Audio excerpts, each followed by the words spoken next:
ওকে, তো এখানে তাহলে গতকাল তাহলে আমরা আলোচনা করেছিলাম সেটা হচ্ছে যে আমাদের এই যে বইটি দ্য আনফিনিশড কোয়েস্ট, টিভি পলের লেখা, যেটা অক্সফোর্ড ইউনিভার্সিটি প্রেস থেকে বেরিয়েছে 2024 সালে, 2000 2000 সরি 2000, হ্যাঁ 2024 সালে এপ্রিল নাগাদ এটা বেরিয়েছে বইটি। যেখানে আলোচনা করেছেন তিনি, অথার যেখানে আলোচনা করেছেন যে ইন্ডিয়া কেন এখনো মানে তার যে মেজর পাওয়ারের যে স্টেটাস, সেই স্টেটাসে বা ক্লাবে এখনো কেন সঠিকভাবে জায়গা দখল করতে পারছে না। তো তার সেখানে আহ, কতগুলো শক্তির কথা তিনি বলেছেন, মানে 10টা বিষয়কে তিনি আইডেন্টিফাই করেছেন, উপাদানকে বলতে পারি আমরা, ইনগ্রেডিয়েন্টস বা এলিমেন্টস এর কথা তিনি বলেছেন। এবং তিনি আমরা এই দুটো 10টা এলিমেন্টসকে বা ইনগ্রেডিয়েন্টসকে তিনি আবার দুটো ভাগে ভাগ করেছেন। প্রথম 4টেকে তিনি বলেছেন হার্ড পাওয়ার, এবং পরের 6টাকে তিনি বলেছেন এখানে সফট পাওয়ার। এবং হার্ড পাওয়ার নিয়ে তিনি কি বলেছেন এগুলো গতকালকের আলোচনায় আমরা পেয়েছি, যেখানে দেখতেই পাচ্ছ এখানে লেখা রয়েছে এখানে সুন্দর করে মিলিটারি, ইকোনমি, টেকনোলজিক্যাল নলেজ এবং হচ্ছে ডেমোগ্রাফিক ডিভিডেন্ড। সো এই 4টে বিষয়ের কথা আমরা গতকাল আলোচনা করেছি, আমরা পড়েছি, এগুলো পেয়েছি। এবং সেখানে আমাদের দেশ এখনো কতটা প্রোগ্রেস করেছে এবং কোথায় কোথায় উইকনেস আছে সেই সমস্ত বিষয়গুলো সম্পর্কে তিনি আমাদেরকে ওয়াকিবহাল করেছেন, আমাদেরকে ইনফর্ম করেছেন। এখন বাকি যে 6টা যে ইনগ্রেডিয়েন্টস এর কথা তিনি বলেছেন বা উপাদানের কথা তিনি বলেছেন, সেগুলোর মধ্যে প্রথমে তিনি এখানে বলেছেন নরম্যাটিভ পজিশন, এবং সেকেন্ড এখানে দেখতে পাচ্ছি leadership role in international institutions. Third তিনি এখানে বলেছেন কালচার। ফোর্থ তিনি বলেছেন স্টেট ক্যাপাসিটি। আর ফিফথ এখানে বলেছেন তিনি strategy and diplomacy. And sixth এখানে বলেছেন এফেক্টিভ ন্যাশনাল লিডারশিপ।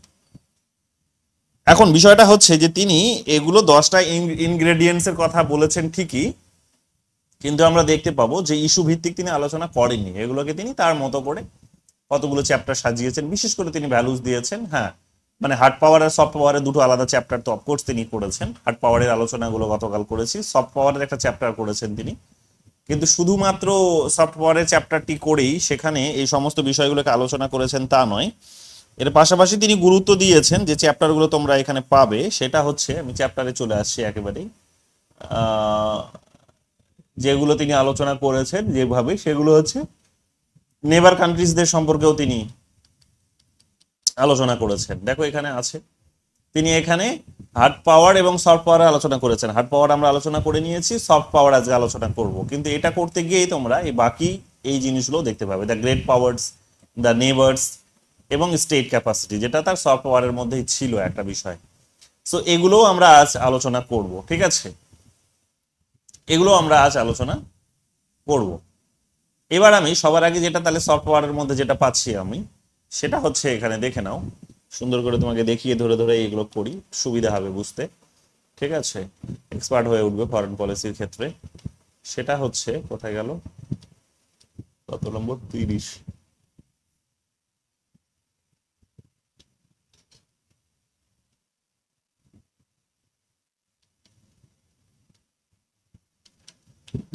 তাহলে এখানে দেখো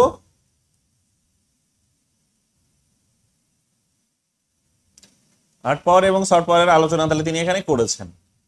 এখানে তাহলে আমরা কি দেখতে পাচ্ছি, সে কি গেল কোথায়, 30 ছিল,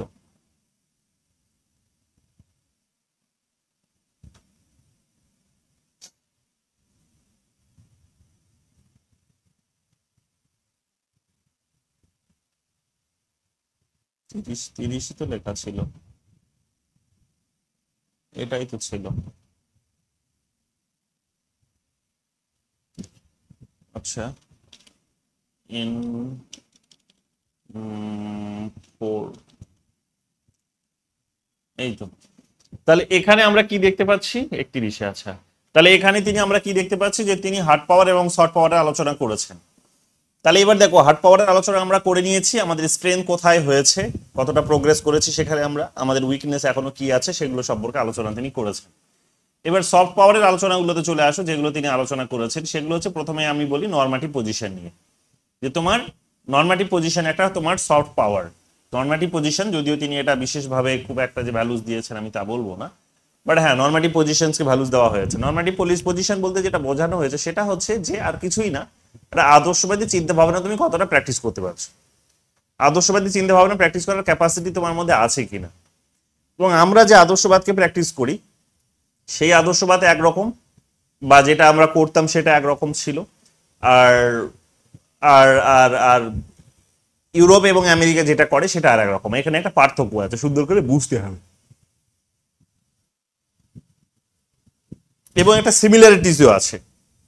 সবার আগে বুঝে নাও যে এখানে সিমিলারিটিসটা কি। সিমিলারিটিসটা হচ্ছে বা বিষয়টা বোঝাতে কি চাইছে, নরমাটিভ অ্যাপ্রোচের কথা বা নরমাটিভ ইনগ্রেডিয়েন্টস বলতে তিনি কি বোঝাতে চাইছেন। নরমাটিভ বলতে বোঝাতে চাইছে এটাই যে তুমি এক প্রকার গুরু হওয়ার মতো তুমি কি করতে পেরেছো, তোমার মধ্যে এই ধরনের উপাদান আছে কিনা, এবং গুরু হওয়ার জন্য তোমার যথেষ্ট ক্যাপাসিটি আছে কিনা। মানে তুমি একটা কান্ট্রি, এইরকমও হবে না যে তুমি নিজের জীবনযাপন নিজে চুপচাপ করছো, না এটা হলে হবে না। তুমি একটা কান্ট্রি বা আমাদের ইন্ডিভিজুয়াল লাইফেও আমরা দেখতে পাই যে কিছু মানুষ আছে দেখবে তোমরা, যে চুপচাপ নিজের মতো করে নিজের লাইফটা এনজয় করছে, সে কাউকে জ্ঞানও দেয় না, কারো ক্ষতিও করে না। এই সমস্ত মানুষগুলোর বিশেষ কোনো মূল্য থাকে না। এই সমস্ত মানুষগুলো খুব বেশি বড় উপরে উঠতে পারে না, মানে খুব সুপার পাওয়ারের পর্যায়ে কখনো আসতে পারে না। এদেরকে মানুষ খুব একটা বেশি কিন্তু মানে গার্জিয়ান হিসেবে ফলো করে না সোসাইটির। একই রকম ভাবে তোমরা দেখবে স্টেটেও এরকম কতগুলো স্টেট আছে যারা নিউট্রাল থাকার চেষ্টা করে, তারা কাউকে জ্ঞানও দেয় না, তারা কারো কাছ থেকে কখনো শেখারও প্রয়োজন বোধ করে না, বা হয়তো শিখলেও চুপচাপ থাকে, সে কারো মধ্যেই সেটাকে মানে কারো লাভও করে না, কারো ক্ষতিও করে না, কাউকে জ্ঞানও দেয় না, কারো কাছ থেকে জ্ঞান নেওয়ার প্রয়োজনও বোধ করে না। আবার কিছু দেশ আছে দেখবে যে তারা হচ্ছে কি করে, যে তারা তাদের নিজেদের পাওয়ার পজিশনের কারণে বা তাদের নিজেদের কোথাও যদি একটা এই ধরনের আকাঙ্ক্ষা থাকে কখনো যে তাকে বড় হতে হবে, তাহলে সে যেটা করে সেটা হচ্ছে যে সে সেখানে এক কাইন্ড অফ দাদাগিরি করতে শুরু করে, এবং সেটা কোথাও গিয়ে একটা আদর্শবাদী নীতির মধ্য দিয়ে করতে শুরু করে। পাড়ার মোড়লদের মধ্যে দেখবে, যারা গ্রামে বসবাস করে তারা ভালো নোটিশ করবে, শহরেও আছে এটা, যারা পাড়ার কালচার যেখানে আছে বিশেষ করে সেখানে দেখতে পাবে শহরে। তো সেখানে আমরা কি দেখতে পাই, যে কোনো একজন মানুষ, গণ্যমান্য ব্যক্তি, তিনি তার নীতি আদর্শবোধ খুব ভালো, এবং তিনি তার নীতি আদর্শবোধ শুধু ভালো এটা বললে হবে না, নীতি আদর্শবোধ ভালো হওয়ার সাথে সাথে তার নিজের অর্থনৈতিক ক্যাপাসিটিটাও ভালো রকম ভাবে আছে, তার মিলিটারি ক্যাপাসিটি, তার সমস্ত রকমের মানে আশেপাশে তার আনুষঙ্গিক যে রিয়েলিস্টিক যে উপাদানগুলো বা মেটেরিয়ালিস্টিক যে উপাদানগুলো, সে মেটেরিয়ালিস্টিক উপাদানগুলো তার কাছে সব আছে। তার কাছে চাকরি আছে, তার কাছে বা বিজনেস আছে, মানে বা সে সেখানে দেখবে পাড়াতে কোনো বড় একটা অনুষ্ঠান হলে সে সেখানে দান করে, এবং সে সেখানে দেখবে সেই যখন পাড়াতে যখন অনুষ্ঠানটা হচ্ছে তখন দেখবে সেখানে নিজের নিয়ম কানুন তৈরি করে, সেখানে নিজে দেখবে বস হয়ে যায়, তার নিজের নিয়ম কানুন সবাই ফলো করে। তো এই ধরনের কিছু মানুষের কথা বলা হচ্ছে। তো এটা উনি কেন করতে পারছেন না করতে পারছেন, তার কারণ তার কাছে অর্থ আসছে, তার কাছে তার সমস্ত রকমের যে সমস্ত মেটেরিয়ালিস্টিক উপাদানগুলো সেগুলো আছে, তার সাথে সাথে তিনি এই আদর্শবাদী নীতিগুলোকেও গ্রহণ করেছেন মানুষের শাসন করার, পজিটিভ যেগুলো উইন উইন সিচুয়েশনসকে হয়তো সেখানে জেনারেট করে। এগুলো তোমাদের গেম থিওরিতে পড়িয়েছে। ঠিক একই রকম ভাবে ওয়ার্ল্ড ম্যাপেও তোমরা বেশ কতগুলো দেশ দেখতে পাবে যে তারা নিজেদের মতো করে তারা দায়িত্বটা নিজেদের কাঁধে নিয়ে নিয়েছে। তারা ভেবেছে যে গোটা বিশ্বের মধ্যে যদি শান্তি নিয়ে আসতে হয়, গোটা বিশ্বের মধ্যে যদি একটা পিস প্রমোট করতে হয় বা এস্টাবলিশ করতে হয়, এবং যুদ্ধকে যদি পরিহার করতে হয়, তাহলে তারা নিজেরা মনে করে তাদের নিজেদের নীতিটা বোধহয় খুব গুরুত্বপূর্ণ। যেমন আমরা এটা মনে করি গান্ধীজির যে আদর্শবাদী চিন্তা ভাবনা, আমাদের গান্ধীজির আদর্শবাদী চিন্তা ভাবনা, গান্ধীজির যে আদর্শবাদী চিন্তা ভাবনা, অহিংসার যে নীতি, সেগুলোকে সামনে রেখে আমরা ভেবেছিলাম যে আমরা অনেকটা দূর এগোতে পারবো। এবং আমরা এটাও ভেবেছিলাম যে যখন দুটো বিবাদমান পক্ষ যখন তারা নিজেদের বিবাদে জড়িয়ে পড়েছে, বড় দুটো পাওয়ার যখন তারা যুদ্ধে জড়িয়ে পড়েছে, তখন আমরা তাদের কোনো একটাকে সমর্থন করব না, তখন আমরা একটা বিকল্প একটা অ্যাপ্রোচ বের করব, এবং সেই অ্যাপ্রোচ দিয়ে আমরা কি করব, যে বেশ কিছু কান্ট্রিজকে আমাদের আন্ডারে নিয়ে আসার চেষ্টা করবো, অর্থাৎ থার্ড একটা ফ্যাক্টরস বা থার্ড একটা গ্রুপ কন্ট্রোল করার কাজ করব। তো এইরকম ভাবে আমরা যেটা করেছি সেই সময় তোমরা দেখবে যে শুরুর দিকে আমরা ওই গান্ধীবাদী যে আদর্শ ছিল সেগুলো তো আমাদের ফরেন পলিসির তো ডিটারমিনেন্স তো ছিলই দীর্ঘদিন ধরে, তোমরা জানো। তার সাথে সাথে তোমরা দেখেছো নিশ্চয়ই এটা যে আমরা নন অ্যালাইন মুভমেন্টের যে প্রিন্সিপলস, নন অ্যালাইন মুভমেন্টের প্রিন্সিপলস গুলোকে খুব ভালো রকম ভাবে প্র্যাকটিস করেছি এবং নন অ্যালাইন মুভমেন্টকে আমরা লিড করেছি। পাঁচটা যে সমস্ত দেশ বড় বড় সেই সময় নন অ্যালাইন মুভমেন্টের যারা পার্ট ছিল তার মধ্যে ইন্ডিয়া প্রথম সারিতে ছিল, তোমরা জানো। সো সেখানে নেহরু খুব সুন্দরভাবে চেষ্টা করেছেন যে এই রকমের একটা একটা মানে নিজেকে আদর্শবাদী রাস্তায় নিজেকে নিয়ে যাওয়া, যে আদর্শবাদী রাস্তাটা গ্রহণ করলে তারা ভেবেছিল, ইন্ডিয়া ভেবেছিল যে হয়তো একটা ভালো পজিশন পেতে পারি। তো ওদের যারা মারপিট করছে, যে দুটো বিবাদমান পক্ষ, ইন্ডিয়া, ইউএসএ এবং রাশিয়া, একটা লিবারাল ওয়ার্ল্ড, একটা হচ্ছে সোশ্যালিস্ট ওয়ার্ল্ড, তো তারা নিজেদের মধ্যে হয়তো মারপিট করছে, আমরা সেখানে ইনভলভ নিজেদেরকে না করিয়ে বরং আমরা একটা থার্ড একটা রাস্তা তৈরি করলাম এবং সেই রাস্তা থেকে আমরা নিজেদের মতো করে আদর্শকে পরিচালনার কাজটা করলাম এবং সেই রকম ভাবে আমরা উন্নতির পথে হাঁটলাম।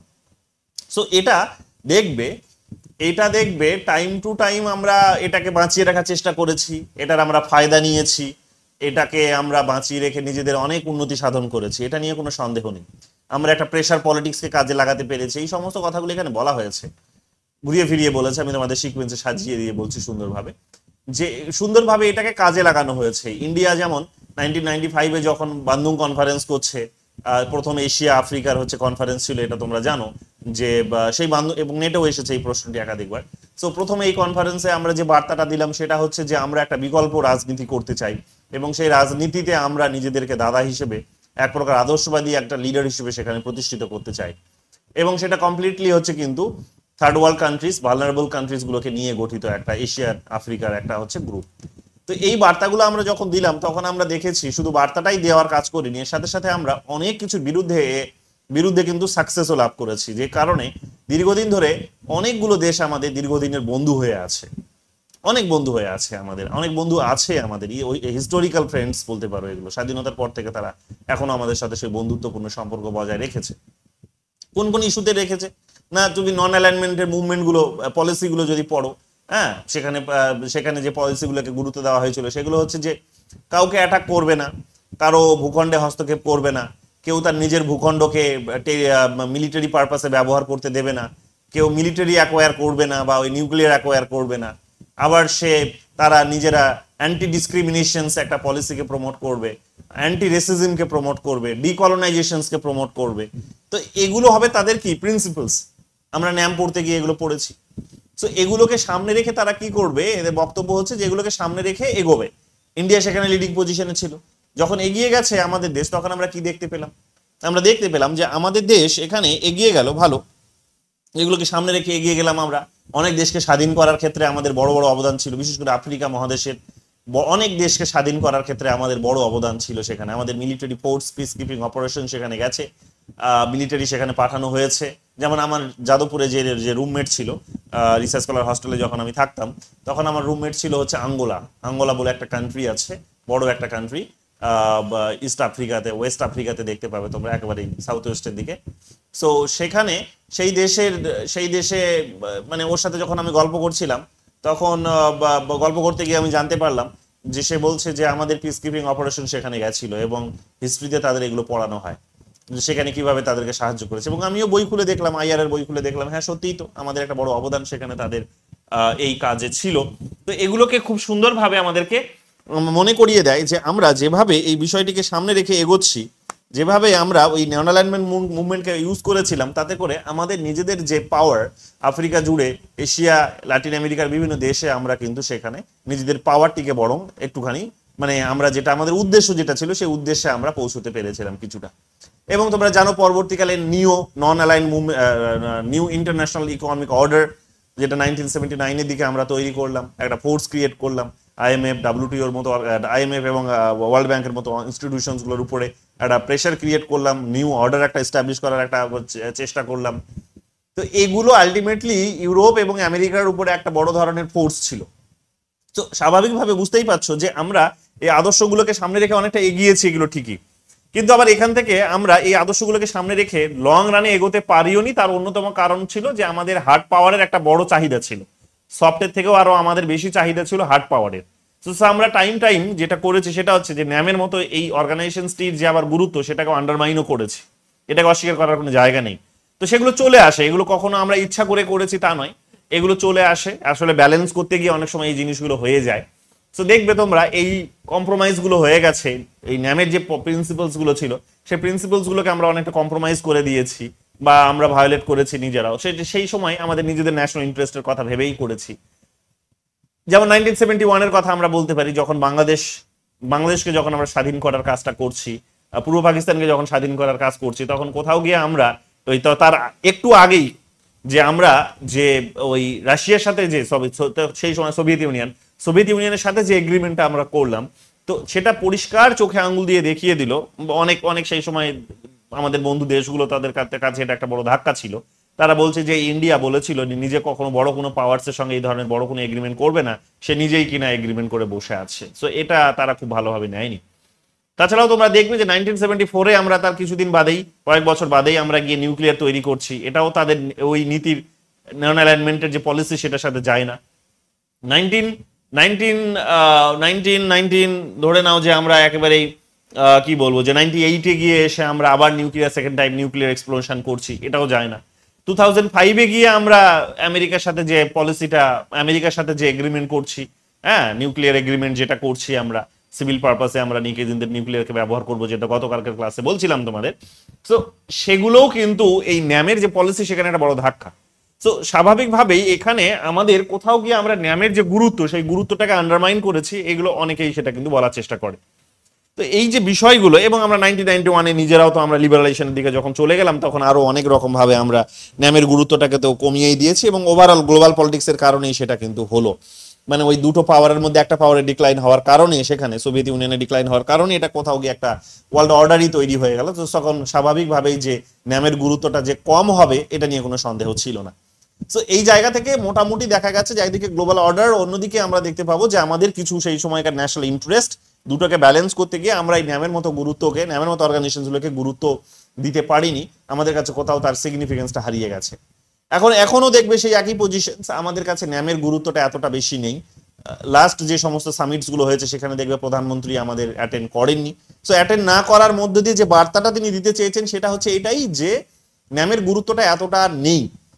তো এটাই একটা স্বাভাবিক কথা যে তুমি যখন একটা গন্ডি, মানে তুমি যখন সুপার পাওয়ার, মেজর পাওয়ারের ক্লাবে যখন তুমি একটা স্টেটাস অ্যাচিভ করার চেষ্টা করছো, তখন কোথাও গিয়ে এগুলো তোমার পেছনে তোমাকে ফেলে আসতেই হবে। তো রিয়েলিস্টিক একটা ন্যাশনাল আর্গুমেন্ট থেকে বা ন্যাশনাল ইন্টারেস্ট থেকে আমরা এগুলো করেছি ঠিকই, বাট হ্যাঁ দীর্ঘ সময় আমরা এগুলোকে কাজে লাগিয়েছি, সেটা নিয়ে কোনো সন্দেহ নেই। তাছাড়াও আমরা গোটা বিশ্ব জুড়ে এখনো পর্যন্ত নন ভায়োলেন্সের যে পলিসিটাকে প্রমোট করি, তো সেই পলিসিটাকে সামনে নিয়ে আমরা এগোচ্ছি, আমাদের চেষ্টা সেদিকেই আছে। অনেকে যদিও বলে যে নরেন্দ্র মোদীর পিরিয়ডে এসে, এখানেও বলা হয়েছে নরেন্দ্র মোদীর পিরিয়ডে এসে আমরা সেটাকেও কোথাও গিয়ে একটু হারিয়ে ফেলেছি।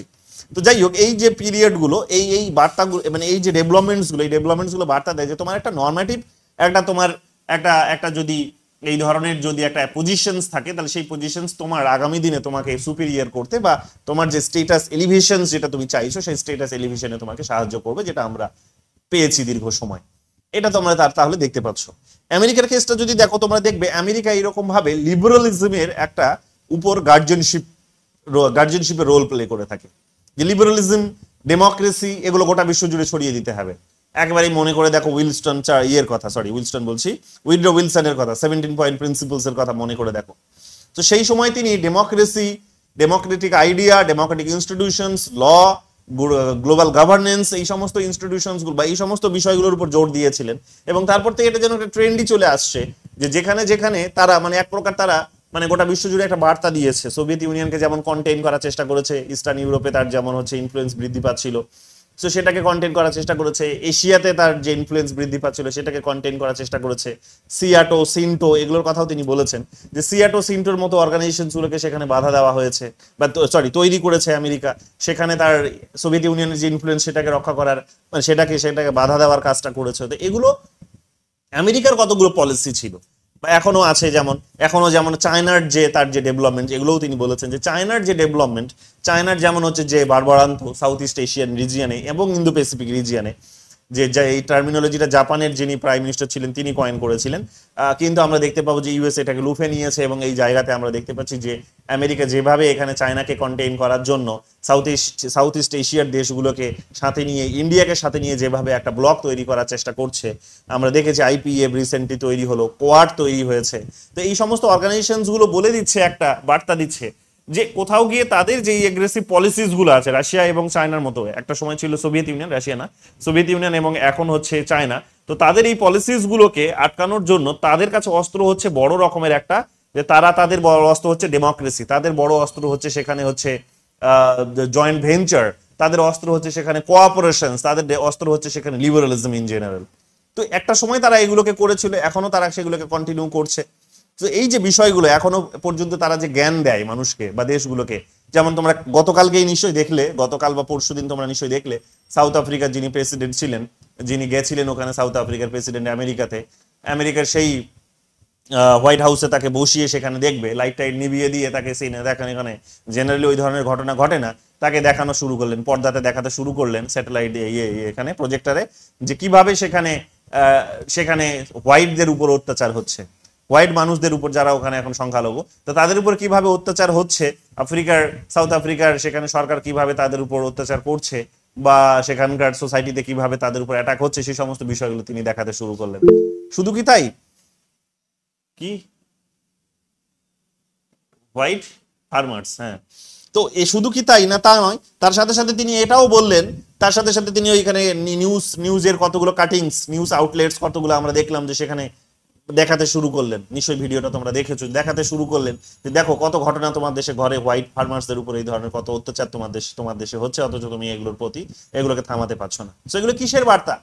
এগুলো হচ্ছে যে এক প্রকার ডেমোক্রেটিক বার্তা, এগুলো হচ্ছে এক প্রকার লিবারেল বার্তা, যে সবার স্বাধীনতা আছে, সবাই বাঁচবে, সবার এখানে শাসন করার অধিকার আছে, সবাই শাসন করবে, সবার শাসিত হওয়ার অধিকার আছে, সবাই শাসিত হবে, কিন্তু ইকুয়ালি হবে, কারোর প্রতি ডিসক্রিমিনেশন করা হবে না। কিন্তু সাউথ আফ্রিকাতে হচ্ছে, সেটি একই রকম ভাবে তারা বাংলাদেশেও এই কাজটা করে, তারা পৃথিবীর সমস্ত দেশে তারা এই, আমাদের দেশে যেমন কাশ্মীরের ইস্যু নিয়ে 370 যখন আমরা তুলে দিলাম, তারপরে যখন তোমরা দেখবে যে আমাদের 370 তুলে দেওয়া, সিএ মতো আইনগুলো নিয়ে আসা, সেগুলো নিয়েও তারা আমাদেরকে বার্তা দিয়েছে।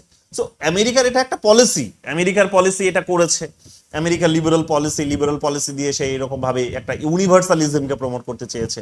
সোভিয়েত ইউনিয়নে একটা সময় করেছিল, তোমরা জানো, সোভিয়েত ইউনিয়ন কার্ল মার্কসের আইডিওলজি থেকে যেটা এসেছিল, যে সেখানে ইউনিভার্সালিজমকে তারা প্রমোট করার চেষ্টা করেছে, যেই কারণে সেগুলোকে মডার্ন থিওরির আন্ডারে ক্রিটিসাইজ করা হয়, মানে পোস্ট মডার্ন থিওরির আন্ডারে এগুলোকে ক্রিটিসাইজ করা হয়, যে মডার্ন থিওরিগুলো আলটিমেটলি সেখানে কি করেছিল, যে নিজেদের একটা ইউনিভার্সাল ওয়ার্ল্ড তৈরি করতে চেয়েছিল, কসমোপলিটন ওয়ার্ল্ড তৈরি করতে চেয়েছিল, যেটা আলটিমেটলি সেখানে অন্যের যে রাইট সেগুলোকে কোথাও গিয়ে একটা আন্ডারমাইন করার কাজ করে।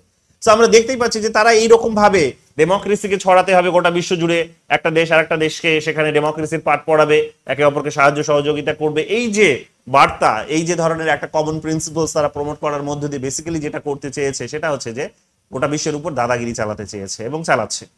তো এটা হচ্ছে তাদের একটা বড় অস্ত্র, কিন্তু এই অস্ত্রটা শুধুমাত্র যে তাদের এই মানে এই ইন্ডিপেন্ডেন্টলি যেটা ফাংশনস করছে তা নয়, এটা কোথাও গিয়ে নির্ভরশীল তাদের নিজেদের যে হার্ড পাওয়ার যেগুলো আছে এবং অন্যান্য যে সমস্ত সফট পাওয়ার গুলো আছে তাদের, সেগুলোর উপর, বিশেষ করে হার্ড পাওয়ার, যেমন হচ্ছে ইকোনমি, যেমন তাদের হচ্ছে মিলিটারির মতো ক্যাপাসিটি গুলো কিন্তু সেখানে গুরুত্বপূর্ণ রোল প্লে করে। যে আমেরিকার অর্থনীতি এতটা বড়, আমেরিকার মিলিটারি পাওয়ার এতটা বড়, যে সেখানে তুমি, বা নিউক্লিয়ার পাওয়ার এতটা বড়, যে সেখানে তুমি সেগুলোকে ছাড়া তুমি শুধুমাত্র মানুষকে যে তুমি জ্ঞান দেবে যে চলো তোমাকে যে গণতন্ত্র অ্যাকসেপ্ট করতে হবে, এটা হবে না। আমরা বলি না যে খালি পেটে জ্ঞান দিলে মানুষ শুনবে না, তো নিজে কিছু করে দেখাও তারপরে জ্ঞান দিও, ব্যাপারটা হয়ে গেছে সেই রকম, যে নিজে তুমি কিছুই করনি আর জ্ঞান দেবে লোককে, সেটা শুনবে না। তো ঠিক ওটাই ওদের কাছে, তার মানে জ্ঞান দেওয়ার মতো যথেষ্ট ক্যাপাসিটি ওদের আছে, এবং সেই ক্যাপাসিটি গুলো হচ্ছে তাদের হার্ড পাওয়ারের মধ্যে আছে, ইকোনমি এবং মিলিটারির মতো বিষয়গুলো। সো এগুলো একটা সুন্দর যে বার্তাটা দিয়েছে, সেটা হচ্ছে যে কোনো দেশের এই ইনগ্রেডিয়েন্টস, যে কোনো দেশের সফট পাওয়ারের মধ্যে এই পাওয়ারটা তার কিন্তু থাকা দরকার, যেটা তিনি প্রথমে আলোচনা করেছেন। সো ইন্ডিয়ার ছিল, এখনো আমরা দেখতে পাবে যে এখন কিছুটা এখন চেঞ্জ এসেছে। আমরা বিশ্বের বিভিন্ন দেশগুলোতে যেখানে যুদ্ধ হচ্ছে, সেখানে আমরা দেখবে একটা আমাদের কন্ট্রিবিউশন থাকছে। যেমন আমি তোমাদের বললাম, ইসরায়েল প্যালেস্তাইনে যুদ্ধ হচ্ছে, সেখানে আমাদের একটা আমরা ইকুইপমেন্ট সাপ্লাই করছি। আবার দেখবে সেখানে আমরা বিশ্বের বিভিন্ন দেশগুলোকে আমরা ইকুইপমেন্ট সাপ্লাই করছি, যেমন ফিলিপিন্সকে করেছি, ব্রাহ্মস তৈরি করেছি। তো এই যে বিষয়গুলো, এগুলোও কিন্তু একটা বার্তা দিচ্ছে যে সেই অ্যাপ্রোচের মধ্যেও কিন্তু চেঞ্জ আসছে, একটা রিয়েলিস্টিক অ্যাপ্রোচ সেখানে কিন্তু ইনক্লুড হচ্ছে। তো এইগুলো তিনি এখানে কিন্তু দেখানোর চেষ্টা করেছেন যে এটা থাকা দরকার, যে এই এই একটা অ্যাপ্রোচ ইন্ডিয়ার আছে শুরু থেকে, যেটা তিনি এখানেও শব্দ দুটো ব্যবহার করেছেন। বিশ্বগুরু হওয়ার চেষ্টা করেছে ইন্ডিয়া, চেষ্টা করছে, সেটাই তার টার্গেট। তো আমরা এখন যেমন আমাদের জয়শঙ্কর ফরেন মিনিস্টার বলছেন যে আমাদের বিশ্বগুরু হওয়ার কোনো স্বপ্ন নেই বা ইচ্ছে নেই, বলছেন এটা, যদিও তিনি কি বললেন সেটা গুরুত্বপূর্ণ নেই, কি করলেন সেটা গুরুত্বপূর্ণ। অনেক একজন থিওরিস্ট এটা বলেছিলেন, নামটা আমি ভুলছি, যে দেশগুলো কি বললো সেটা দেশগুলো কি বললো, দেশের লিডাররা কি বললো সেটা গুরুত্বপূর্ণ নয়, কি করলো সেটা গুরুত্বপূর্ণ। হ্যাঁ, তো বলার থেকেও করাটা তাদের গুরুত্বপূর্ণ, তো সেটা আমাকে কনসিডার করতে হবে। তো এইটাকে তিনি এখানে লিডারশিপটাকে এই কারণে গুরুত্ব দেননি, তিনি বলেছেন আলটিমেটলি যে অ্যাক্টিভিটিস গুলো হচ্ছে সেটাকে গুরুত্ব দিতে হবে। ঠিক একই সেন্সে জয়শঙ্কর যখন বলছেন যে বিশ্বগুরু আমরা হতে চাই না, কিন্তু হতে না চাইলেও বাস্তবতা তো এটাই যে আমরা হতে চাই না, বা কেন, আমরা তো হতে চাই। তিনি একটা শব্দ সেখানে বিশ্বগুরুর এগেইনস্টে ব্যবহার করেছেন। এই মুহূর্তে যেহেতু আমরা সেই পজিশনে যেতে পারবো না, বড় বড় শুধুমাত্র এই সফট পাওয়ারের উপর ভরসা করে তো সেইখানে পৌঁছানো যাবে না, সেই পজিশনে। তো সেই কারণে হয়তো কোথাও গিয়ে এই টার্মিনোলজিটাকে তিনি জয়শঙ্কর দেখবে বদলে দিয়েছে এইরকম ভাবে, যে আমরা বিশ্বগুরু হতে চাই না, বরং আমরা বিশ্ববন্ধু হতে চাই, তাই না? বিশ্ববন্ধুর কথা তিনি বলেছেন। তো বিশ্বমিত্র হতে চাই, এই কথাটা তিনি বলেছেন। তো বিশ্বমিত্রের কথা বলেছে।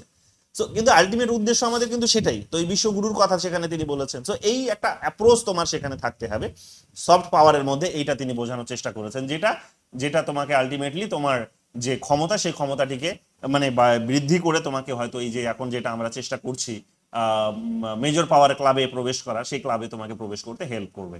তো এটা তার এই বইয়ে আমরা পাচ্ছি, দ্য আনফিনিশড কোয়েস্ট টিভি ফলের, যেটা 2024 সালে বেরোচ্ছে অক্সফোর্ড পাবলিকেশনস থেকে। সেকেন্ড এখানে যেটা তিনি বলেছেন সেটা হচ্ছে leadership role in international institutions. Leadership role in international institution, এটাও একটা সফট পাওয়ারের মধ্যে পড়ে। ইন্টারন্যাশনাল ইনস্টিটিউশনস গুলোতে তোমাকে লিডারশিপ রোল তোমার থাকতে হবে। এখন ইন্টারন্যাশনাল ইনস্টিটিউশনস কোনগুলো আছে? ইন্টারন্যাশনাল ইনস্টিটিউশনস বলতে আমরা জানি যে ইউনাইটেড নেশনস এর কথা সবার প্রথমে আসে আমাদের মাথায়, আমাদের WTO আছে, মানে গুরুত্বপূর্ণ যেগুলো, মোস্ট প্রমিনেন্ট যেগুলো। তো ইউনাইটেড নেশনস এর নাম আসে, IMF এর নাম আসে, ওয়ার্ল্ড ব্যাংকের নাম আসে, WTO এর নাম আসে, WHO এর নাম আসে, ইউনেস্কোর নাম আসে। এই সমস্ত অর্গানাইজেশনস গুলো হচ্ছে বড় বড় কতগুলো গ্লোবাল অর্গানাইজেশনস। তো এই অর্গানাইজেশনস গুলোতে তোমার এরাই বেসিক্যালি ওয়ার্ল্ড অর্ডারটিকে ডিসাইড করে এবং ওয়ার্ল্ড অর্ডারটিকে কন্ট্রোল করে। তো এতে করে তিনি বোঝাতে চেয়েছেন, যে তোমাদের গতকালই হার্ড পাওয়ার বোঝাতে গিয়ে এগুলো বলছিলাম, যে তিনি অলরেডি বলেছেন এই কথাগুলো, যে ইন্ডিয়া হার্ড পাওয়ার এই জায়গাতে ইন্ডিয়া অলরেডি ইনস্টিটিউশনস গুলো, যখন ইন্ডিয়া ইতিহাসে দুটো বড় ভুল করেছে তোমাদের বলেছিলাম, যে ইনস্টিটিউশনস গুলো তৈরি হয়েছে যারা অর্ডার তৈরি করে, গ্লোবাল অর্ডার, যেমন ইউনাইটেড নেশনস 1945-এ তার যখন P5 এর যখন প্রবেশ করার একটা সুযোগ ছিল, তখন সেখানে সে সুযোগ ঢুকতে পারেনি। তো সেটা আমি ধরে নিলাম যে হিস্টোরিক্যাল একটা ফল বা একটা ড্রব্যাক, একটা ত্রুটি হতে পারে, কারণ তখন আমাদের কন্ট্রোলটা ব্রিটিশদের হাতে ছিল। তো ব্রিটিশরা সেখানে বাধা দিয়েছে আমাদেরকে। কিন্তু 1968-এ এসে আমরা যে ভুলটা করলাম, সেই ভুলটা তো আমাদের নিজেদের ছিল, এটা তো স্বীকার করতেই হবে। কারণ আমরা নিউক্লিয়ার তৈরি করিনি বলে আমরা ওই ক্লাবে ঢুকতে পারিনি, নইলে তো পারতাম। অ্যাটলিস্ট আমরা মানে অ্যাটলিস্ট দাবি তো দিতে পারতাম, কিন্তু সেই দাবিটা দেওয়ার মতো জায়গাতেও তো আমরা ছিলাম না। তো সেখানে যে ইনস্টিটিউশনসটা তৈরি হয়েছে, একটা বলতে পারো বডি তৈরি হয়েছে, লন্ডন ক্লাব যেটাকে বলা হচ্ছে, তো সেই লন্ডন ক্লাবে আমরা প্রবেশ করতে পারিনি। তো এই যে বিষয়টা, এটাও তোমাদেরকে কিন্তু ভালো করে বুঝতে হবে। তো এই একই রকম ভাবে দেখবে যে এখন আমরা ওই কারণে চেষ্টা চালিয়ে যাচ্ছি কি ইউনাইটেড নেশনস সিকিউরিটি কাউন্সিলে ঢোকার, বিশ্বের বিভিন্ন দেশগুলোর সাথে আমাদের ভালো বন্ধুত্ব আছে, যারা পিয়ার্স এই মুহূর্তে আমাদের সাথে, যারা রাইজিং পাওয়ার্স, ঠিক আছে, এই মুহূর্তে যারা মেজর পাওয়ার, রাইজিং পাওয়ার না, মেজর পাওয়ার যারা 10 আমাদের মতোই। সো তারা একটা ওই রকম ভাবে আরো একটা বড় স্বীকৃতি চাইছে ওয়ার্ল্ড ইনস্টিটিউশনস গুলিতে, ইউনাইটেড নেশনসে, যেমন জার্মানির কথা বলেছিলাম, জাপানের কথা বলেছিলাম, ব্রাজিলের কথা বলেছিলাম, যে তারা আমার পিয়ার্স, আমাদের মতোই তাদের কিন্তু শাইনিং হচ্ছে। তো তাদের স্বীকৃতি পাওয়ার চেষ্টা করছি আমরা। জাপান আমাদের সাথে আছে, যদিও ইউক্রেনকে নিয়ে আমাদের সাথে ইউক্রেনকে নিয়ে তার সাথে একটা মতপার্থক্য তৈরি হয়েছে ইউক্রেন রাশিয়া ওয়ার নিয়ে, কিন্তু সেটাকেও দূরে সরিয়ে রেখে আমাদের এই যে ডিপ্লোমেসি, সফট পাওয়ারের মধ্যে যে ডিপ্লোমেসির কথা বলা হয়েছে, যে ডিপ্লোমেসিকে আমরা এমন একটা জায়গায় নিয়ে এসেছি যে আমাদের তাদেরকে ব্যালেন্স করে আমরা কিন্তু আমাদের রিলেশনসটিকে বজায় রাখতে পেরেছি। আমরা কোয়াডে মেম্বার জাপানের সাথে, আমরা সমর্থন পাচ্ছি জাপানের, যখন এই ইউনাইটেড নেশনসকে রিফর্ম করার প্রসঙ্গ আসছে তখন। ঠিক একই রকম ভাবে আমরা দেখতে পাবে যে G20-র মতো যে অর্গানাইজেশন, যেখানে ইকুয়ালিটি প্রিন্সিপালসকে ভ্যালুস দেওয়া হয়, সেখানেও আমরা তার সঙ্গ পাই বা তার সেও মেম্বার। তো এরকম ভাবে আমরা ওয়ার্ল্ড ইনস্টিটিউশনসগুলিতে যে লিডারশিপ পজিশনটাকে আমরা ডিসাইড করার চেষ্টা করছি, তিনি বলার চেষ্টা করেছেন। এবং IMF, ওয়ার্ল্ড ব্যাংকের মতো ইনস্টিটিউশনসগুলোতেও জানো তোমরা যে এই ইনস্টিটিউশনস গুলিতে তুমি যত খুশি টাকা দিয়ে দেবে আর তার ভিত্তিতে তুমি টাকা তুলবে, এটা হবে না। তোমার জিডিপির সাথে ব্যালেন্স করে তোমাকে সেখানে তোমার শেয়ারটা দিতে হবে। এটা পার্সেন্টেজ ডিসাইড করা হয়েছে, জিডিপির সাথে ব্যালেন্স করে সেখানে তোমাকে দিতে হবে। এখন যেহেতু আমাদের ইকোনমি গ্রো করছে, এখন যেহেতু 4 ট্রিলিয়নে আমরা দাঁড়িয়ে গেছি, টার্গেট ছিল আমাদের 5 ট্রিলিয়নে যাওয়ার, সেটাতে আমরা পারলাম না, ধাক্কা খেলাম। 2027 সালের মধ্যে, কালকে 2025 বলেছিলাম, ভুল বলেছি, 27 সাল হবে। 2027 সালের মধ্যে যেমন আমরা জার্মানি আর জাপানকে ছাড়িয়ে যাব, এটা একটা প্রেডিকশনস। অনেক এখন ইকোনমিস্টরা এটা নিয়ে প্রেডিক্ট করছে যে জাপান 2027 সালের মধ্যে আর জার্মানি আর জাপানকে ছাড়িয়ে যাব। তো এই যে প্রেডিকশনস গুলো, এগুলো বলে দিচ্ছে যে আমাদের, তার মানে কি, আমাদের ইকোনমিক যে ক্যাপাসিটি হার্ড পাওয়ারের মধ্যে সেটা বৃদ্ধি পাচ্ছে। এটা বৃদ্ধি পাচ্ছে মানে আমাদের ড্র করার, আইএমএফ থেকে যে ড্র করা, মানে টাকা তোলার যে ক্যাপাসিটি, হ্যাঁ, কাউকে লেন্ড দেওয়ার যে ক্যাপাসিটি, তার তোমার যে সেখানে ভোটিং রাইট, সেটা তার মানে বৃদ্ধি পাচ্ছে, তাই না? পার্সেন্টেজে তোমার ওখানে রাইটস বৃদ্ধি পাচ্ছে। আমরা যেমন শ্রীলঙ্কার গ্যারান্টার হতে পারলাম রিসেন্টলি, এটা বড় একটা দৃষ্টান্ত তৈরি করে দিচ্ছে এই কারণেই যে আমাদের, তার মানে কি, আমাদের তার মানে ইকোনমি গ্রো করছে বলে আজকে আমরা এটা পাচ্ছি যে আইএমএফ আমাদের কথা শুনছে। নইলে আইএমএফ কেন শুনবে আমাদের কথা? এটা যদি বাংলাদেশ বলতো, শুনতো না।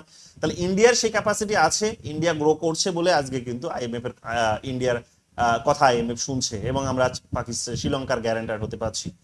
একই রকম ভাবে তোমরা দেখবে যে এইরকম ভাবে তার মানে একটা বার্তায় পাচ্ছ যে আমাদের ইকোনমি গ্রো করার সাথে সাথে আমাদের ইনস্টিটিউশনস গুলো, যেগুলো গ্লোবাল ইনস্টিটিউশন যেগুলো আছে, সেখানে আমাদের ড্র করার ক্যাপাসিটিটাও বাড়ছে।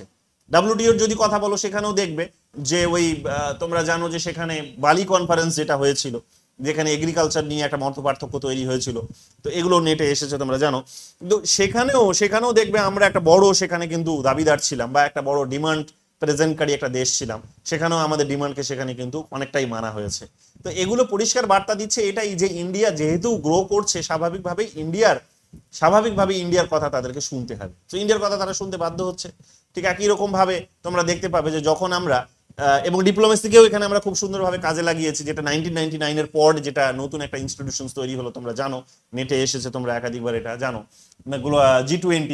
তো সেই ক্রাইসিসের পর নতুন একটা ইনস্টিটিউশন যখন তৈরি করা হলো, তখন আমরা এর প্রয়োজনীয়তাটা এই কারণে অনুভব করলাম যে ডাব্লিউটিওর যে ইউনাইটেড নেশনস, ডাব্লিউটিও, আইএমএফ এর মতো অর্গানাইজেশন গুলোকে সেটা ব্যালেন্স করতে পারছে না, বা ডাব্লিউটিও এর মতো অর্গানাইজেশন সেটাকে ম্যানেজ করতে পারছে না। এই ধরনের নতুন ক্রাইসিস গুলোকে ম্যানেজ করার জন্য তারা যথেষ্ট ক্যাপেবল নয়।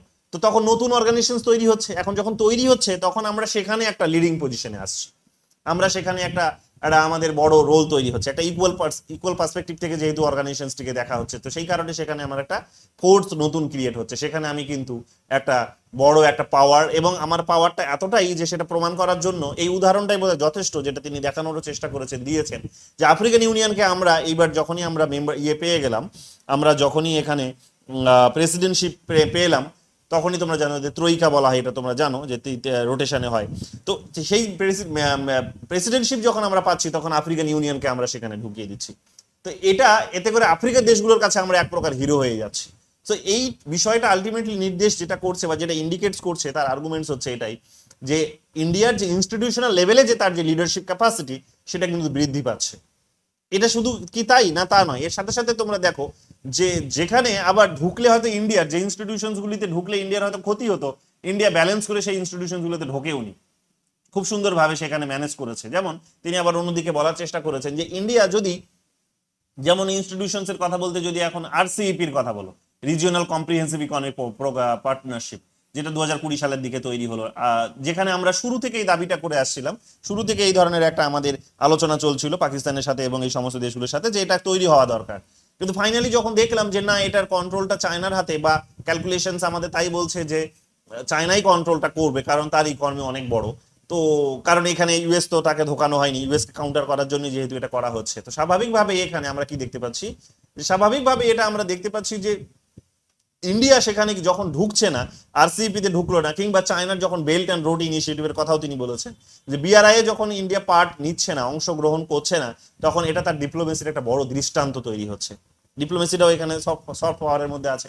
তো তিনি বলছে এটা খুব ব্যালেন্স করে তখন কি করছে, যে সেটা সে কিন্তু করছে। আবার অন্যদিকে দেখো, যে ইনস্টিটিউশনস গুলিতে নিয়ে, যে এনভায়রনমেন্টাল ইনস্টিটিউশনস গুলিতে বা এগ্রিমেন্টস গুলিতে ওয়েস্টার্ন কান্ট্রিজ গুলিকে প্রেসারে রাখা দরকার, সেখানে আবার আমরা চায়নাকে আবার পাশে পাচ্ছি। চায়নাকে আমরা সেখানে দেখবে চায়নাকে পাশাপাশি আমাদের বন্ধু হিসেবে, এবং তাদের উপর আমরা প্রেশার ক্রিয়েট করছি। সো ডিপ্লোমেসিটাকে খুব ভালো রকম ভাবে ম্যানেজ করার একটা কিন্তু প্রবণতা আমাদের মধ্যে তৈরি হয়েছে, এবং আমরা পারছি এটা, ঠিক আছে। তো এটা কোথাও একটা স্ট্রাকচার। তো যাই হোক, এখানে যেটা বোঝানোর চেষ্টা হচ্ছে সেটা হচ্ছে যেমন যেমন হচ্ছে ট্রেড টকের কথা তিনি বলেছেন, এই শব্দটা ব্যবহার করেছেন, যে বাণিজ্য নিয়ে যখন কথাবার্তা হয় সেখানে যে ডিসক্রিমিনেশনস গুলো আছে, কিংবা যেমন এই ট্রেড টকের প্রসঙ্গ আসলেই সেখানে তোমরা জানো যে ব্রিক্স এর প্রসঙ্গ আসে। ব্রিক্স বলে একটা অর্গানাইজেশন তৈরি হচ্ছে, সেখানে চায়নাও মেম্বার, আবার আমরাও মেম্বার।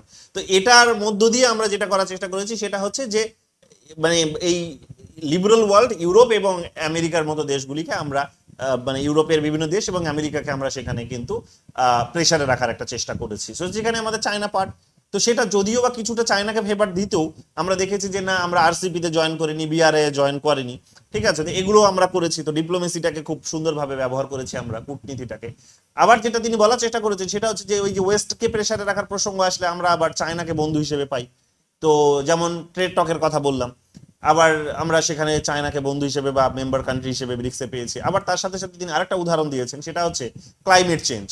যখনই ক্লাইমেট চেঞ্জের প্রসঙ্গ আসে তখনই আমরা সেখানে কি পাই না, চায়নাকে আমরা বন্ধু হিসেবে পাই।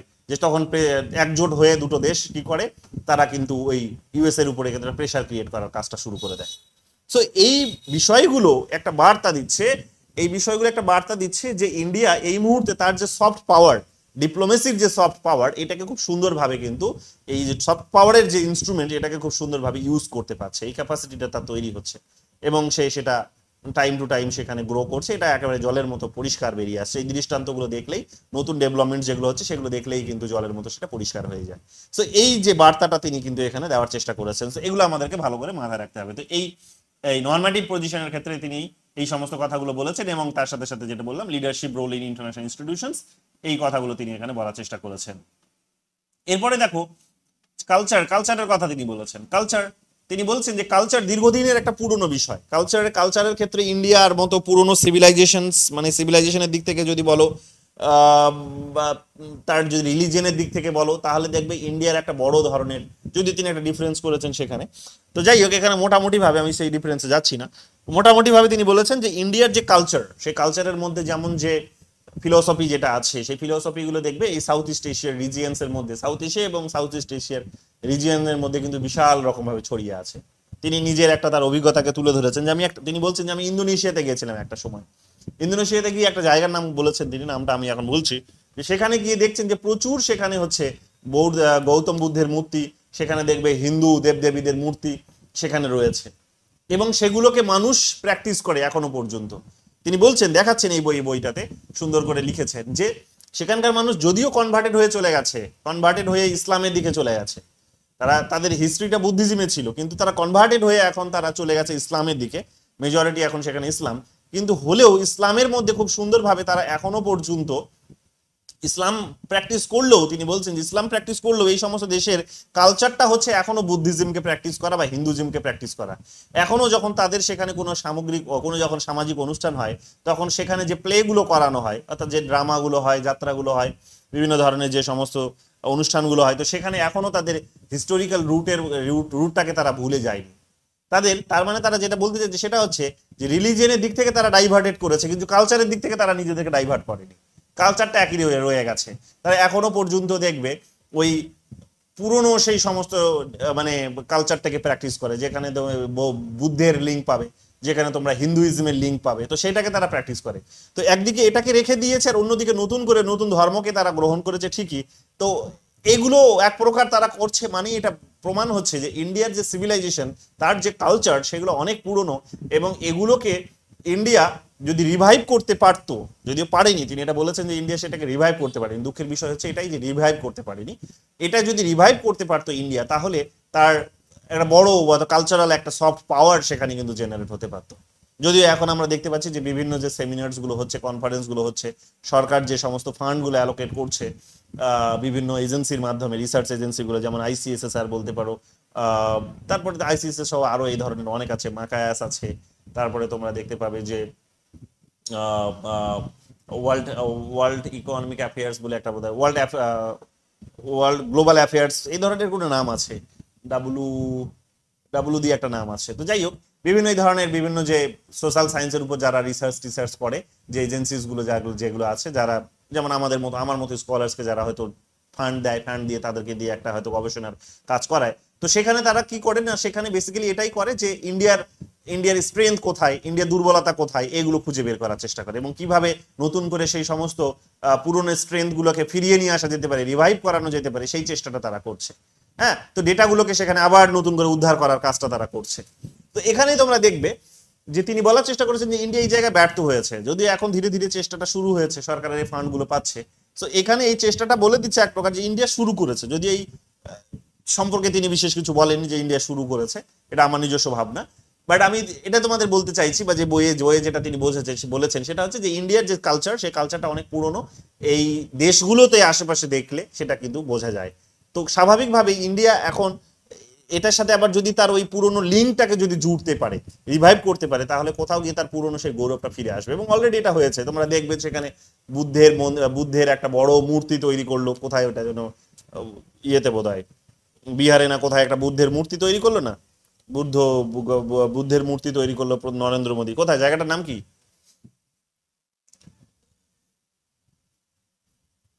দেখে নিও একটু গুগল করে। সো এগুলো একটা বার্তা দিচ্ছে বড় রকম ভাবে যে আমরা আবার চেষ্টা করছি। দেখবে সিলেবাসে এই সমস্ত বিষয়গুলো আবার ফিরে আসছে, বুদ্ধিজমকে পড়ানো হচ্ছে, বুদ্ধিজম নিয়ে কোয়েশ্চেন্স তৈরি হচ্ছে বিভিন্ন এন্ট্রান্স পরীক্ষায়, যেমন যাদবপুরে লাস্ট টাইম পরীক্ষায় কোয়েশ্চেন্স এসেছিল বুদ্ধিজম নিয়ে, ঠিক আছে, Buddhism in South East Asia আর সাউথ ইস্ট এশিয়া ধরনের একটা কোয়েশ্চেন্স এসেছিল। তো এগুলো আমাদের ইতিহাসের সাথে জড়িত। বুদ্ধিজমকে তোমরা জানো যে চাইল্ড অফ রেনেসা বলা হয়, ঠিক আছে, নবজাগরণের সন্তান বলা হচ্ছে, বা রেবেলিয়ান চাইল্ড বলা হচ্ছে, ঠিক আছে, বিদ্রোহী সন্তান বলা হয়, হিন্দুজিমের বিদ্রোহী সন্তান সে। সো এইরকম ভাবে হিন্দুজিমের মধ্যেই তার রুটটা আছে। সো এই যে বিষয়গুলো, এগুলোকে সামনে নিয়ে এসে তিনি বলার চেষ্টা করেছেন যে এই কালচারের জায়গাটাতে ইন্ডিয়ার একটা বড় ইতিহাস ছিল, কিন্তু বিভিন্ন কারণে বিভিন্ন সময় বিভিন্ন শাসকরা এসে এই রুটটাকে ধ্বংস করে দিয়েছে। মুঘলদের কথা তিনি বলেছেন, মুঘলরা এসে যেমন তাদের নিজেদের মতো করে ইসলামিক যে আইডিওলজি সেটাকে তারা প্রমোট করেছে, উর্দু কালচারকে তারা প্রমোট করেছে, তাদের ইন্ডিয়ার যে নিজেদের কালচার সেটাকে তারা সাপ্রেস করে মিডল ইস্টের যে কালচারটা ছিল সেই কালচারটিকে তারা এখানে ঢুকিয়েছে, ফার্সি ঢুকিয়েছে তারা, সেখানে উর্দু ঢুকিয়েছে তারা, এবং তাদের যে সেখানে যা কিছু আছে সেই সমস্ত বিষয়গুলোকে তারা নিজেদের মতো করে, তারা এখানে সব দিক থেকে, অ্যাডমিনিস্ট্রেশন থেকে শুরু করে, পলিটিক্স থেকে শুরু করে, ইকোনমি থেকে শুরু করে, সব জায়গাতেই সেখানে তারা তাদের নিজেদের বিষয়টিকে ইম্পোজ করেছিল, ইনক্লুডিং এডুকেশন। তো স্বাভাবিকভাবে এই কালচারটা কোথাও গিয়ে হারিয়ে গেছিল। ব্রিটিশরা এসে এটা আরো অনেক রকম ভাবে করেছে। ব্রিটিশরা এসে সেখানে এই উর্দুর বিরোধিতা তারা করলো, উর্দুর বিরোধিতা করতে একদিকে করলো, অন্যদিকে তারা আমরা দেখতে পাচ্ছি বা ওই যে মিডল ইস্টের যে কালচার সেটার বিরোধিতা করলো, মুঘল পিরিয়ডের যে ডিসিপ্লিন সেটাকে তারা উপড়ে ফেলে দিতে চাইলো, করে তারা নিজেদের কালচারের এক প্রকার বীজ রোপণ করলো। আমরা দেখেছি সেখানে কিভাবে আমাদেরকে শেক্সপিয়ার পড়ানো হয়েছে, কিভাবে আমাদেরকে ইংরেজি ভাষা শেখানো হয়েছে, কিভাবে আমাদের লিবারালিজম শেখানো হয়েছে, লিবারালিজমের পাঠ দেওয়া হয়েছে। তো এগুলো আমাদের মধ্যে ঢুকিয়ে দিয়ে এক প্রকার আমাদের নিজস্বতা যেটা ছিল, যেগুলোর একটা নিজস্ব নাম ছিল, সেগুলো কোথাও গিয়ে হারিয়ে দিয়েছে তারা। সেগুলো গিয়ে তারা কিন্তু এক প্রকার ইতিহাস থেকে ছুঁড়ে ফেলে দিয়েছে। ইতিহাসটাকে এইরকম ভাবে তারা এক প্রকার বলতে পারো যে মানে মানে একটা অন্ধকার জগতে ফেলে রেখেছে। সো এটাকে আবার যদি রিভাইভ করতে পারে ইন্ডিয়ান গভর্নমেন্ট, তাহলে তার ক্যাপাসিটি তৈরি হতে পারে। কিন্তু এই জায়গাটা একটা বড় দুর্বলতা আমাদের, তিনি বলছেন যে এই কালচারের জায়গাটাতে আমাদের একটা বড় দুর্বলতা আছে, সেগুলো আমরা এখনো উদ্ধার করতে পারিনি এবং এই উদ্ধারের কাজটা আমাদের করতে হবে। স্টেট ক্যাপাসিটির যদি তুমি কথা বলো, এটা একটা আলাদা চ্যাপ্টারেই তিনি আলোচনা করেছেন স্টেট ক্যাপাসিটির প্রসঙ্গটাকে, যে স্টেটের ক্যাপাসিটির মধ্যে যেমন তোমার বিভিন্ন পলিটিক্যাল পার্টিস, তোমার পলিটিক্যাল ইন জেনারেল সিস্টেম, এবং সেই সিস্টেমের মধ্যে বিভিন্ন political institutions, legal institutions, Democratic যে নেচার, সেগুলো প্রপারলি ফাংশনস করতে হবে। তো এই কথাগুলো বলতে গিয়ে তিনি বোঝাতে চাইছেন যে স্টেটের ক্যাপাসিটির জায়গায় ভারতের একটা বড় ল্যাক আছে, দুর্বলতা আছে, ভারতের একটা বড় দুর্বলতা আছে, এবং সেই দুর্বলতাগুলো সব জায়গাতেই কিন্তু দৃশ্যমান। এখানে তিনি শুরুটাই করেছেন, দেখবে তোমরা বিভিন্ন যে ইনিকুয়ালিটির যে সমস্ত রিপোর্টস গুলো বেরিয়ে এসেছে, সেই সমস্ত রিপোর্টস গুলো, যেমন তোমাদের এর আগেও আমি বলেছিলাম, গতকালকের ক্লাসও বলেছি, যে ওয়ার্ল্ড ইনইকুয়ালিটি ল্যাবের প্রসঙ্গ তিনি তিনি বলেছেন যে এই রিপোর্ট বলছে যে ইন্ডিয়া একদিকে ইকোনমিক্যালি গ্রো করছে, অন্যদিকে দেখা যাচ্ছে, বিপরীত দিকে দেখা যাচ্ছে কি, যে তার এই গ্রোথে সবার একই রকম গ্রোথ হচ্ছে না। এই গ্রোথে দেখা যাবে যে অল্প কিছু মানুষের র্যাপিড গ্রোথ হচ্ছে, একটা বড় অংশ জনগণের সেখানে কিন্তু র্যাপিড ডিক্লাইন হচ্ছে। অর্থাৎ সম্পদ অল্প কিছু মানুষের হাতে গিয়ে সেন্টার হচ্ছে, এবং এবং এখানে বড় একটা অংশ সেখানে সম্পদ থেকে বিচ্যুতি, তাদের একটা বিচ্ছিন্নতা দেখা যাচ্ছে। তো ডিস্ট্রিবিউশনস প্রপার হচ্ছে না, তিনি এই কথাটা তিনি বলেছেন। তো ইকোনমিক্যালি আমরা গ্রো করেছি, এই কথাটা তিনি একদিকে মনে করিয়ে দিচ্ছেন। আমরা 4 ট্রিলিয়নে এসে দাঁড়ালাম এখন, যেটা আমাদের টার্গেট ছিল 5 ট্রিলিয়ন, করোনার কারণে হলো না, এটাও মনে করিয়ে দিয়েছেন। এবং তিনি বলছেন সেখানে যে এই ডিস্ট্রিবিউশনটা হয়তো হচ্ছে 1991 এর পর থেকে এটা অনেক বেশি বৃদ্ধি পেয়েছে, কিন্তু সেখানে আমরা দেখতে পাবো যে আলটিমেটলি ওয়ার্ল্ড ইনইকুয়ালিটি ল্যাবের রিপোর্ট বলছে যে সেখানে আমরা অনেকটাই পিছিয়ে গেছি। আমরা অনেকটাই পিছিয়ে গেছি কোন ক্ষেত্রে? না, ডিস্ট্রিবিউশন ইনশিওর করার ক্ষেত্রে। এটা আমরা করতে পারিনি। এটা না করার অন্যতম রিজনস হিসেবে তিনি যেগুলোকে এখানে দায়ী করেছেন সেটা হচ্ছে ইনস্টিটিউশনস গুলো এবং এলিটদের। যে সমস্ত ইনস্টিটিউশনস গুলো আছে সেই সমস্ত ইনস্টিটিউশনস গুলোর মধ্যে এলিটদের কন্ট্রোলটিকে তিনি, বিশেষ করে পলিটিক্যাল এবং অ্যাডমিনিস্ট্রেটিভ, এই পলিটিক্যাল এবং অ্যাডমিনিস্ট্রেটিভ এই যে সেক্টর দুটো, এই সেক্টর দুটোতে এলিটদের কন্ট্রোলটা কিন্তু খুব মানে খারাপ রকম ভাবে সেখানে দেখা যাবে। তিনি এখানে বলছেন যে এলিটরা বেসিক্যালি তারা নতুন কোনো ডাইনামিটি নিয়ে আসে না, ডাইনামিক কোনো তাদের মধ্যে কোনো চেঞ্জ নেই, তারা ওই ধারাবাহিকভাবে একই রকম ভাবে চালিয়ে যাচ্ছে জিনিসগুলো, ওই একই রকম ভাবে রাজনীতিবিদরা বংশ পরম্পরায় শাসন করছে, নতুন কিছু মুখ সেখানে নতুন রকম ভাবে উঠে আসছে, অল্প কিছু সেটা সামান্য। এবং আমরা দেখতে পাবো যে বিউরোক্র্যাটস বেসিক্যালি তারা বংশ পরম্পরায় সেখানে আইএস আইপিএস দের কথা তিনি বিশেষভাবে বলেছেন যে আইএস আইপিএস রা দেখা যাবে যে দু একটাকে বাদ দিলে বাকিরাই দেখবে যে ওই প্রজন্মের পর প্রজন্ম তাদের প্রজন্মরাই সেখানে আইএস আইপিএস হচ্ছে। যেটা তোমরা টিভিতে দেখো যে একটা দুটো ওইখানে যে মানে কৃষকের ছেলে, রিক্সা চালকের ছেলে, ভ্যান চালকের ছেলে আইএস আইপিএস হয়ে যাচ্ছে। এগুলো হচ্ছে কোথাও গিয়ে এলিটগুলোর এক প্রকার দেখানো একটা বিষয়, যে অল্প কিছু মানুষকে দেখাও, দেখিয়ে বলো যে তোমারও হতে পারে। কিন্তু বাস্তবতা হচ্ছে যে যতক্ষণ না তুমি তাকে ইকোনমিক ক্যাপাসিটি দেবে, দু একজনের হবে, সবার তো হবে না।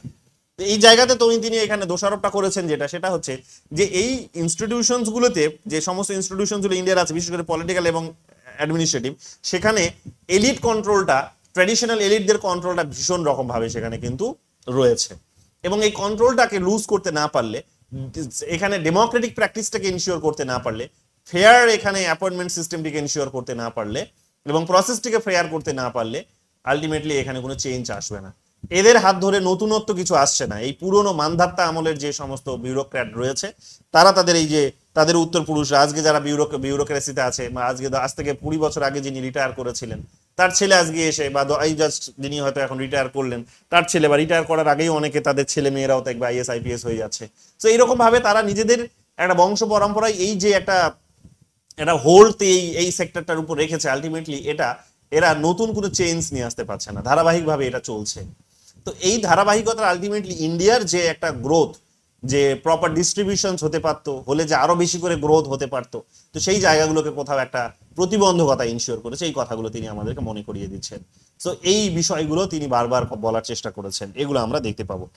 এছাড়াও তিনি এখানে তোমরা দেখবে যে সুপ্রিম কোর্টের কথা বলেছেন লিগাল ইনস্টিটিউশন হিসেবে, সুপ্রিম কোর্টের কথা বলেছেন। সুপ্রিম কোর্টের কথা তিনি বলেছেন এখানে যে সুপ্রিম কোর্ট এবং হ্যাঁ, সুপ্রিম কোর্টের কথা তিনি বলেছেন, এটাকে বলিনি যে সুপ্রিম কোর্টেও তিনি বলেছেন এখানে যে সুপ্রিম কোর্ট বেসিক্যালি এখানে ওভারবার্ডেন হয়ে আছে, যে সেখানে তিনি একটা বড় একটা অ্যামাউন্টের কথা বলেছেন, প্রায় 10 লাখের কাছাকাছি একটা বড় এরকম একটা কেস পেন্ডিং হয়ে আছে। 10 লাখ না, এটা কোটির উপর ছাড়িয়ে যাবে সম্ভবত, সংখ্যাটা আমাকে একটু দেখে বলতে হবে, আমি ভুলছি সংখ্যাটা। তো একটা বিশাল বড় অ্যামাউন্ট অফ কেস বলতে পারবো, লার্জ নাম্বার অফ কেসেস এখনো কিন্তু সেখানে পেন্ডিং ঝুলছে। সুপ্রিম কোর্ট, হাইকোর্টস গুলো এগুলো সামাল দিতে পারছে না, বিভিন্ন জুডিশিয়ারি আমাদের সেগুলো কিন্তু ব্যালেন্স মানে এগুলোকে রাতারাতি শেষ করতে পারছে না, এগুলোকে কমাতে পারছে না। তার অন্যতম কারণ হচ্ছে তিনি কারণ হিসেবে বলছেন যে সেখানে বিচারপতিদের যত স্যাংশনস পোস্ট আছে, সেই স্যাংশনস পোস্ট গুলো এখনো পোস্টের মধ্যেই অনেক খালি পোস্ট আছে, সরকার সেগুলোকে নিয়োগ করছে না। দ্বিতীয়, তিনি এখানে যেটা বোঝানোর চেষ্টা করেছেন এটাই বলেছেন যে স্যাংশনস পোস্ট গুলো নিয়োগ হচ্ছে না ঠিক করে। তো এক প্রকার নিয়োগটা তো সরকার করে, তো এইরকম ভাবে তিনি সরকারের উপর দায়টা চাপিয়ে দিয়েছেন। এখানে আমার সমালোচনাটা ওনাকে, আমি যেখানে এই কারণে এই জায়গাতে এইখানে রাইটারকে, টিভি পলকে সমালোচনা করেছি যেটা বলে, সেটা হচ্ছে যে তিনি এটা যখন অ্যাপয়েন্টমেন্ট প্রসেসটা হচ্ছে না, স্যাংশনস পোস্টগুলো অ্যাপয়েন্টমেন্ট হচ্ছে না, এই কথাটা তিনি যখন বলছেন ভালো, তখন তিনি মানে কিছুটা অংশে আমরা দেখতে পাচ্ছি যে সরকারের উপর দোষটা চাপিয়ে দিলেন, সরকারের বলতে এক্সিকিউটিভের উপর দোষটা চাপিয়ে দিলেন। কিন্তু এটা অস্বীকার করার কোনো জায়গা নেই যে সুপ্রিম কোর্টের 142 বলে একটা আর্টিকেল আছে, যেখানে একটা চূড়ান্ত ক্ষমতা দেওয়া হয়েছে এবং তাকে সংবিধানের অভিভাবকও বানানো হয়েছে। এটা আমি ক্রিটিসিজমে দিয়েছি। যে তাকে একটা অভিভাবকত্বের ভূমিকা দেওয়া হয়েছে, 142 নম্বর আর্টিকেল অনুসারে তাকে একটা চূড়ান্ত ক্ষমতা দেওয়া হয়েছে এবং তাকে অভিভাবকত্বের একটা সংবিধানের অভিভাবক হওয়ার একটা অধিকার দেওয়া হয়েছে। তো সেই জায়গা থেকে সে তো নিজেও তো চেঞ্জ কিছু নিয়ে আসতে পারতো।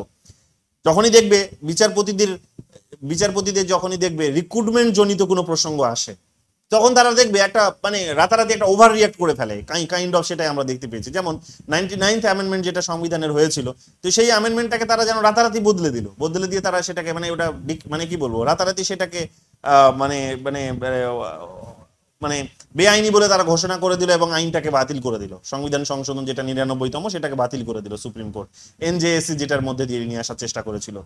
হ্যাঁ, তো এই রিক্রুটমেন্ট গুলো যে ঠিক করে করছে না সরকার, তো এখানে তো তারা একটা ফোর্স ক্রিয়েট করতে পারে, তাদের তো সেই পাওয়ারটা আছে এবং ইকুয়াল পাওয়ার তো তাদেরকে দেওয়া হয়েছে। যেটা 2-4 দিন আগেও দেখলাম, আমাদের যে এই মুহূর্তে যিনি নতুন বিচারপতি এসেছেন, তিনিও এই কথাটাই বললেন যে কারণ রাষ্ট্রপতি তাকে এখন এই 142তম আর্টিকেলটিকে তিনি ব্যবহার করেছে সুপ্রিম কোর্টে। এইবার একটা কেসে আমরা দেখতে পেলাম, এই বিশেষ করে এই ভাইস চ্যান্সেলরদের রিক্রুটমেন্টের কেসটাতে, যে সরকার রাজ্যপাল বিলগুলো আটকে রাখছে, তো সেখানে রাষ্ট্রপতি এবং গভর্নরকে সেখানে একটা টাইম পিরিয়ড বেঁধে দিয়েছে যে 3 মাসের মধ্যে বিলগুলোকে এখানে ছাড়পত্র দিতেই হবে, ঠিক আছে, অ্যাসেন্ট দিতেই হবে বা ওই এখানে ওটাকে রিলিজ করতে হবে। এই যে টাইম পিরিয়ড বেঁধে দিয়েছে তখন আমরা দেখতে পাচ্ছি যে প্রাইম মিনিস্টার বা এক্সিকিউটিভ রাষ্ট্রপতিকে দিয়ে তার 143 নম্বর আর্টিকেলটিকে ব্যবহার করে তার কাছে এখানে পরামর্শ চেয়েছে সুপ্রিম কোর্টের কাছে উল্টে, যে আদৌ কি সুপ্রিম কোর্ট, এই প্রশ্নটি বিশেষ করে পরামর্শের নামে এই প্রশ্নটি তাকে ছুড়ে দিয়েছে যে আদৌ কি সুপ্রিম কোর্ট এইটা কি করতে পারে যে রাষ্ট্রপতি এবং রাজ্যপাল যারা হচ্ছে একটা কনস্টিটিউশনাল পোস্ট, যাদেরকেও একটা অপরিসীম ক্ষমতা দেওয়া হয়েছে, তো তাদেরকে কি এটা বাধ্য করতে পারে? সুপ্রিম কোর্টের কি এই ক্ষমতাটা আছে? তো এই প্রশ্নটা একে করা হয়েছে। এখন কথাটা হচ্ছে যে কোনো আর্টিকেলই ইন্ডিপেন্ডেন্ট নয়, কিন্তু কথাটা হচ্ছে উদ্দেশ্য হচ্ছে দেশের জনগণকে এখানে বেটার সার্ভিস দেওয়া, উদ্দেশ্য হচ্ছে ডেমোক্রেটিক প্র্যাকটিসটাকে বজায় রাখা। একটা বিল যদি 3 মাস ধরে আটকে রাখার ফলে যদি এখন এডুকেশন সিস্টেমটা যদি ধ্বংস হয়, তাহলে ডেমোক্রেটিক প্র্যাকটিস সেটাই বলছে যে 142তম আর্টিকেলটাই ঠিক বলছে, এবং সুপ্রিম কোর্ট যদি সেটার পক্ষে দাঁড়িয়ে যদি 3 মাসের মধ্যে বিল খালাস করতে বলে, তাহলে ঠিকই বলেছে।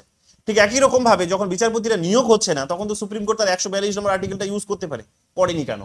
এই প্রশ্নটা আমি সেখানে রেখেছি টিভি পলকে, যে তিনি সুপ্রিম কোর্টের এই ভূমিকাটিতে ইন্ডিপেন্ডেন্টলি কেন দেখেনি, যে সুপ্রিম কোর্ট নিজেও কেন দায়ী নয়, ডেমোক্রেটিক প্র্যাকটিস দেশের মধ্যে এনশিওর করার ক্ষেত্রে সুপ্রিম কোর্ট নিজেও কেন দায়ী নয়। সুপ্রিম কোর্টকে এইরকম একটা ক্ষমতা দিয়েছে সংবিধান, আমাদের সংবিধান প্রণেতার এইরকম একটা পাওয়ার দিয়েছে, তো সে নিজে কেন ব্যবহার করেনি?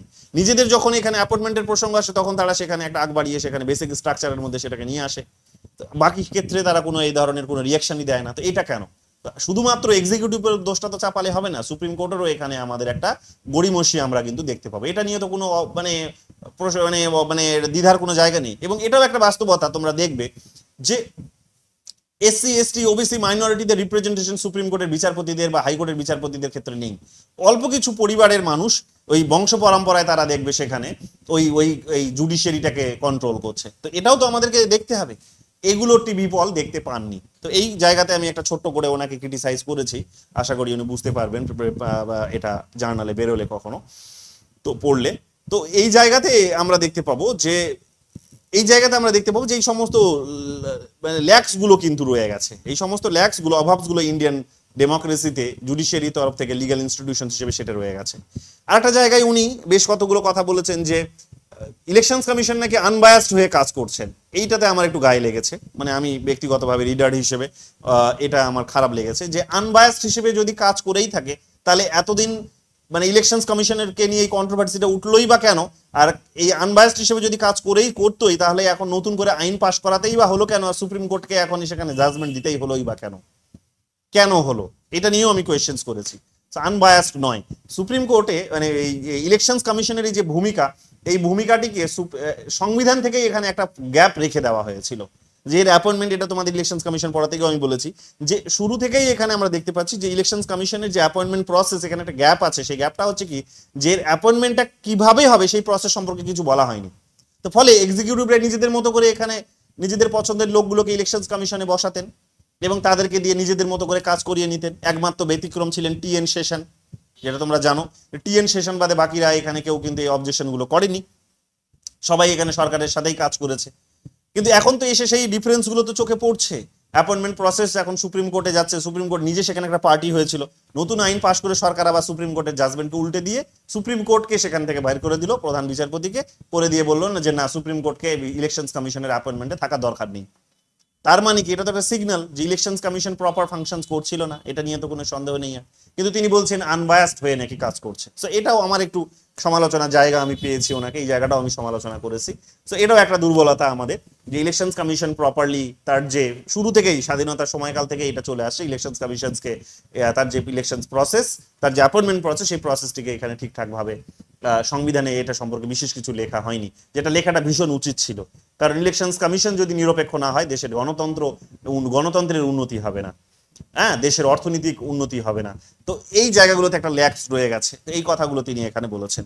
তো এগুলো আমরা দেখতে পাবো যে ইনস্টিটিউশন হিসেবে কথা বলতে গিয়ে তিনি এই কথাগুলো বলেছেন। আর একটা কথা যেটা তিনি এখানে বলেননি, যেটা আমার সমালোচনার বিষয়, সেটা হচ্ছে যে তিনি মিডিয়া নিয়ে কিছু বলেননি, যেটাকে ফোর্থ পিলার অফ ডেমোক্রেসি বলা হয়, যেটা আমি সমালোচনা করেছি। একটা সিঙ্গেল ওয়ার্ডও তিনি সেখানে মিডিয়া নিয়ে ব্যবহার করেননি, শুধু বলেছেন media is not working effectively. কোন মিডিয়া, কোন সেন্সে, এগুলো নিয়ে তিনি কিছু কথা বলেনি, এবং একটা সিঙ্গেল লাইনে ছোট্ট এই এতটুকুই শব্দ তিনি ব্যবহার করেছেন। তো সেটা নিয়ে আমি একটা কোয়েশ্চেন্স ওনাকে রেখেছি, যে মিডিয়া যে কমপ্লিটলি এখানে যে একেবারেই মানে একটা গদি মিডিয়ার পর্যায়ে চলে যাচ্ছে দিন বা দিন, যে তাদের নিজেদের যে ক্রেডিবিলিটি ইন্টারন্যাশনাল লেভেলে কেউ যে ভরসা করছে না, এটা কোথাও গিয়ে তো আমাদের এই যে একটা সেক্টর, এটাকেও তো রক্ষা করার প্রয়োজন। ডেমোক্রেসির তো ফোর্থ পিলার কনসিডার করা হয় সেটাকে, তো সেটাও তো দিনের পর দিন সেটাকে ধ্বংস করা হয়েছে বা হচ্ছে। তো সেইটা কেন হচ্ছে, সেই জায়গায় কেন তিনি কথা বলেননি? তার সাথে সাথে এটাও আমি ওনাকে মনে করিয়ে দিতে চেয়েছি যে নিউ মিডিয়া বলে একটা মিডিয়া এসেছিল, যেটা গোটা বিশ্ব জুড়ে একটা র্যাপিড চেঞ্জ নিয়ে এসেছিল, বড় বড় রিভলিউশনস গুলোকে হতে সাহায্য করেছিল। তো সেই মিডিয়ারও হাত বেঁধে দেওয়া হয়েছে। নতুন যে নোটিফিকেশন গুলো নিয়ে আসা হয়েছিল 21 সালে, তারপর আইন করা হলো 2023 সালে এসে, তো সেগুলো পরিষ্কারভাবে বলে দিচ্ছে যে নতুন মিডিয়াকে এখন সরকারের সাথে বাধ্য হয়ে কাজ করতে হবে, সরকারের সাথে এখন সরকারের কথা মতো কাজ করতে হবে। তো এবং সেইভাবেই তারা কাজ করছে। তো স্বাভাবিকভাবে এগুলো কোথাও গিয়ে গণতন্ত্রকে যে আন্ডারমাইন করেনি, এটা কি করে তিনি দাবি করেন, বা এই সেক্টরগুলোকে তিনি কেন ছেড়ে দিলেন কেন? তো এগুলো আমার প্রশ্ন ওনাকে, তো আমি রেখেছি এই প্রশ্নগুলো। তো যাই হোক, এগুলো আমাদেরকে দেখতে হবে। তো এই স্টেট ক্যাপাসিটির যখন কথা বলা হচ্ছে, তখন তোমরা দেখবে যে এই প্রসঙ্গগুলো সেখানে আসে। তিনি ফ্রি অ্যান্ড ফেয়ারলি ইলেকশন সেগুলোর কথা বলেছেন, কিন্তু সব ইলেকশন তো একই রকম ভাবে হয় না। হ্যাঁ, এই সমস্ত বিষয়গুলো সেখানে সামনে উঠে এসেছে। তো এগুলো আমাদেরকে ভালো করে বুঝতে হবে। এসসি এবং এসটিদের নিয়ে কাস্ট এবং ক্লাস নিয়ে তিনি কথা বলেছেন, যে স্টেট ক্যাপাসিটিকে দুর্বল করার জন্য বড় একটা অস্ত্র হচ্ছে, বা দীর্ঘ সময় ধরে যেটা ব্যবহার হয়েছে, তিনি বলছেন কাস্ট এবং ক্লাস, এই পলিটিক্সটা হওয়ার কারণে স্টেট অনেক দুর্বল হয়ে গেছে। আমার প্রশ্ন ওনাকে এটাও, যে তিনি জেন্ডারকে কেন এখানে কনসিডার করেননি? জেন্ডার নিয়ে একটা সিঙ্গেল ওয়ার্ডও তিনি এখানে মেনশন করেননি, কেন করলেন না? জেন্ডারের দিক থেকে, অর্থাৎ আমাদের ইউরোপে আমেরিকা কিংবা চায়না, সেখানকার মহিলারা কি প্রোগ্রেস করছে না? তারা কি মেয়েদের স্বাধীনতা কি সেখানে দেয়নি? তো দিয়েছে বলে তারাও তো পুরুষের সঙ্গে কাঁধে কাঁধ মিলিয়ে সমস্ত সেক্টরে ইকুয়াল পার্টিসিপেশন পেয়েছে, এবং তাদেরও তো পার্টিসিপেশনে দেশ এগিয়ে যাচ্ছে, এটা তো অস্বীকার করার জায়গা নেই। কিন্তু আমাদের দেশে যখন কনটেক্সটে কথা বলা হচ্ছে, তখন মেয়েদের যখন সেখানে ইকুয়ালিটিকে কেন এনশিওর করার কথা বলা হচ্ছে না, এবং এতটা কেন সময় লেগে গেল সেখানে এই একটা রিজার্ভেশন নিয়ে আসতে, পার্লামেন্টে রিজার্ভেশন নিয়ে আসতে এতটা কেন সময় সেখানে লেগে গেল? পঞ্চায়েতে রিজার্ভেশন নিয়ে আসতে সেখানে আমাদেরকে কেন সেখানে 50 বছর অপেক্ষা করতে হলো? কেন আমাদেরকে এখন আরো সেখানে তারপর থেকেও 30 বছর অপেক্ষা করতে হলো পার্লামেন্টে এবং বিধানসভাতে এখানে রিফর্মস নিয়ে আসতে, মেয়েদের জন্য পার্টিসিপেশন এনশিওর করতে? তো এই যে প্রশ্নগুলো, এগুলো তিনি এখানে ডিল করেননি। এগুলো আমি ওনাকে ছোট্ট করে থিওরিটিক্যালি ওনাকে এখানে কিন্তু পুশ করেছি, যে এগুলোর উত্তর তিনি এখানে দেননি। যখন এগুলো আলোচনা করেছেন, তখন এই জিনিসগুলোকে ছেড়ে দিয়েছেন, এগুলো আলোচনা করা ওনার উচিত ছিল। তো এগুলো আমরা সেখানে দেখতে পাবো। কাস্ট এবং ক্লাসকেই তিনি আলোচনা করেছেন, জেন্ডার তার কাছে গুরুত্বপূর্ণ নয়। স্টেট ক্যাপাসিটির মধ্যে এগুলোর কোনো নামই উচ্চারণ তিনি করেননি। সো যাই হোক, এই বিষয়গুলো সফট পাওয়ার নিয়ে যখন কথা বলি আমরা, তখন এই বিষয়গুলো আমাদেরকে মাথায় রাখতে হবে। এরপরে যেটা তিনি বলেছেন সেটা হচ্ছে স্ট্র্যাটেজি এবং ডিপ্লোমেসি, যেটা নিয়ে অলরেডি তোমাদের কতগুলো কথা বললাম, যে India time to time strategy এবং ডিপ্লোমেসি খুব সুন্দরভাবেই কাজে লাগিয়েছে, এটা নিয়ে কোনো সন্দেহ নেই। হ্যাঁ, মাঝে মাঝে কখনো আমরা ধাক্কা খেয়েছি, ধাক্কাটা তবে আমাদের নিজেদের কারণে খাইনি, ধাক্কাটা আমরা খেয়েছি গ্লোবাল অর্ডারের কারণে। যেমন তিনি এখানে কতগুলো কথা বলেছেন, যে ইন্ডিয়া শুরু থেকে যেমন তার ডিপ্লোমেসিটাকে কাজে লাগিয়েছিল, যে কোনো ব্লকেই জয়েন করলো না, কোনো একটা ব্লকে জয়েন করলে অন্য একটা ব্লকের সে শত্রু হতে পারত। এটাকে এখন দুদিক থেকে দেখা যেতে পারে, যে যখন সে ন্যাম তৈরি করেছিল, ন্যাম তৈরি হওয়ার ফলে তার লাভ হয়েছে, সে অন্য একটা লিডারশিপ পেয়েছিল, এটা ঠিক, এটা ঠিক, যদিও কিছু ভুল ভ্রান্তি আমাদের হয়েছে। হ্যাঁ, এখন এগুলোকে তো আর ওই তুলা যন্ত্রে মাপা যায় না যে কতটা লাভ কতটা ক্ষতি, বাট হ্যাঁ এইভাবে এগুলোকে ডিসকোর্সেই নিয়ে আসতে হয়, আলাপ আলোচনা যেটাকে বলা হয়, যে আলাপ আলোচনা জায়গা থেকে এগুলোকে বুঝতে হবে, এগুলোকে মাপা যায় না কখনো এইরকম ভাবে সূক্ষ্মভাবে। তো যাই হোক, এই বিষয়টিকে এখানে পরিষ্কারভাবে বলা উচিত যে ডিপ্লোমেসিকে আমরা কাজে লেগেছি। সেই সময় আমাদের ডিপ্লোমেসি নেহরুর সময় যেহেতু তিনি নেহরু থেকেই শুরু করেছেন, বইয়ের নামই টাইটেলই হচ্ছে নেহরু টু মোদি। তো নেহরুর থেকে শুরু করেছেন তিনি, ন্যামের কথা তিনি সেখানে বলছেন যে হ্যাঁ, ন্যামকে আমরা সুন্দরভাবে কাজে লাগিয়েছি, ন্যামকে কাজে লাগিয়ে আমরা একটা ফ্যাক্টর তৈরি করেছি, একটা অল্টারনেটিভ পলিটিক্স, সেই সময় গ্লোবাল পলিটিক্সে আমরা পুশ করেছি, নিজেদের পাওয়ারটিকে আমরা বাড়িয়ে নিয়েছি, সফট পাওয়ারের ক্ষেত্রে আমাদের ইনক্রিজ হয়েছে, আমরা হার্ড পাওয়ারগুলোকেও বাড়াতে পেরেছি এটাকে সামনে রেখে, এগুলো আমাদের হয়েছে। আবার আমরা যেমন বললাম যে ডিপ্লোমেসিকে আমরা কাজে লাগিয়েছি, যেমন এই চায়নার কথা বললাম, চায়নার সাথে আমরা ব্রিক্সে আছি, চায়নার সাথে আমরা গ্লোবাল টকে আছি, ট্রেড টকে আছি, চায়নার সাথে আমরা এনভায়রনমেন্টাল টকে আছি, ক্লাইমেট চেঞ্জ যেটা সেখানে আছি, কিন্তু আমরা চায়নার সাথে BRI নেই, চায়নার সাথে আমরা RCEP-তে নেই। না থাকার কারণ কি? তার কারণ আমরা চায়নাকে আমাদেরকে চায়না আমাদের থেকে এগিয়ে আছে, আমাদের টার্গেট হচ্ছে চায়নাকে এগোনোর। তো ব্যালেন্স করে কোথাও গিয়ে আমরা কোথাও চায়নার সাথে বন্ধুত্ব করেছি তো কোনো ইস্যু ভিত্তিক, অর্থাৎ পলিটিক্সটাকে এখানে পার্মানেন্ট কোনো মানে কি বলবো যে কান্ট্রি টু কান্ট্রি ভ্যারি করা হয়নি, ইস্যুসটা রিলেশনসটাকে এখানে বলতে পারো যে দুটো দেশে শুধুমাত্র ইন জেনারেল দুটো দেশের সম্পর্ক নয়, বরং ইস্যু ভিত্তিক সম্পর্ক, এইভাবে এটাকে এখানে আমরা পিস করার চেষ্টা করেছি, বিভিন্ন পিসে এখানে আমরা টুকরো টুকরো করার চেষ্টা করেছি। তো এরকম ভাবে যখনই প্রসঙ্গ আসছে আমাদের ট্রেড, তখনই আমরা সেখানে দেখবে ট্রেড হলে আমরা ট্রেড টক, যদি ওয়েস্টের ক্ষেত্রে হয় তখন আমরা চায়না আমাদের বন্ধু, যদি ক্লাইমেট চেঞ্জের প্রসঙ্গ হয় তখন চায়না আমাদের বন্ধু, কিন্তু চায়নার নিজেদের যদি ইকোনমিকে গ্রো করানোর প্রসঙ্গ হয়, যে চায়নার লাভ হবে, এই কোনো একটা অর্গানাইজেশনে আমি জয়েন করলে, ইন্ডিয়া জয়েন করলে সেখানে চায়নার লাভ হবে, তখন আমরা সেখানে যাচ্ছি না। তো এইরকম ভাবে ব্যালেন্স করার চেষ্টা। এবং দেখবে যে বর্ডার ডিসপিউটস গুলো চায়নার সাথে আমাদের আছে, তো বর্ডার ডিসপিউট গুলো আমাদের যখন চায়নার সাথে আছে তখন আমরা সেটাকে আলাদাভাবে ডিল করি আর বিজনেসটিকে আলাদাভাবে ডিল করি, দুটোকে আলাদাভাবে ডিল করি। যেমন দেখবে রাহুল গান্ধী কিছুদিন আগে যখন ওই দেখবে 2023 সালের দিকে, যখন 23 না 22 সালে যখন তোমরা দেখলে যে আবার আমাদের বর্ডার কনফ্লিক্ট হলো চায়নার সাথে, তখন তোমরা কি দেখলে? রাহুল গান্ধী একটা প্রশ্ন ছুড়ে দিয়েছিলেন জয়শঙ্করকে যে এত বড় আমাদের যে আমাদের ভূখণ্ড দখল করছে তার সাথে আমরা এখনো বিজনেস চালিয়ে যাচ্ছি, এটা কেন?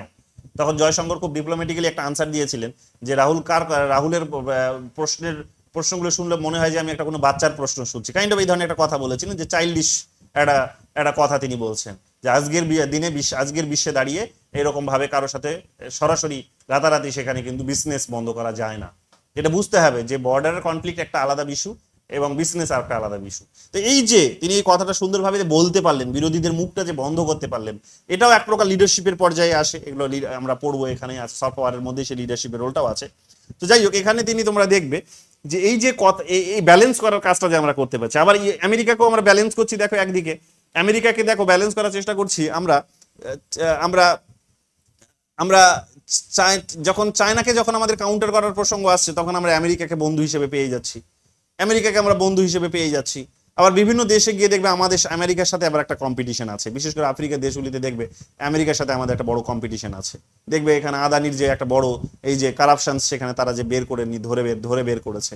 সো আমেরিকার দেখবে লোকগুলো এগুলো করছে, কারাপশনস গুলো বের করছে, আদানির কারাপশনস গুলো।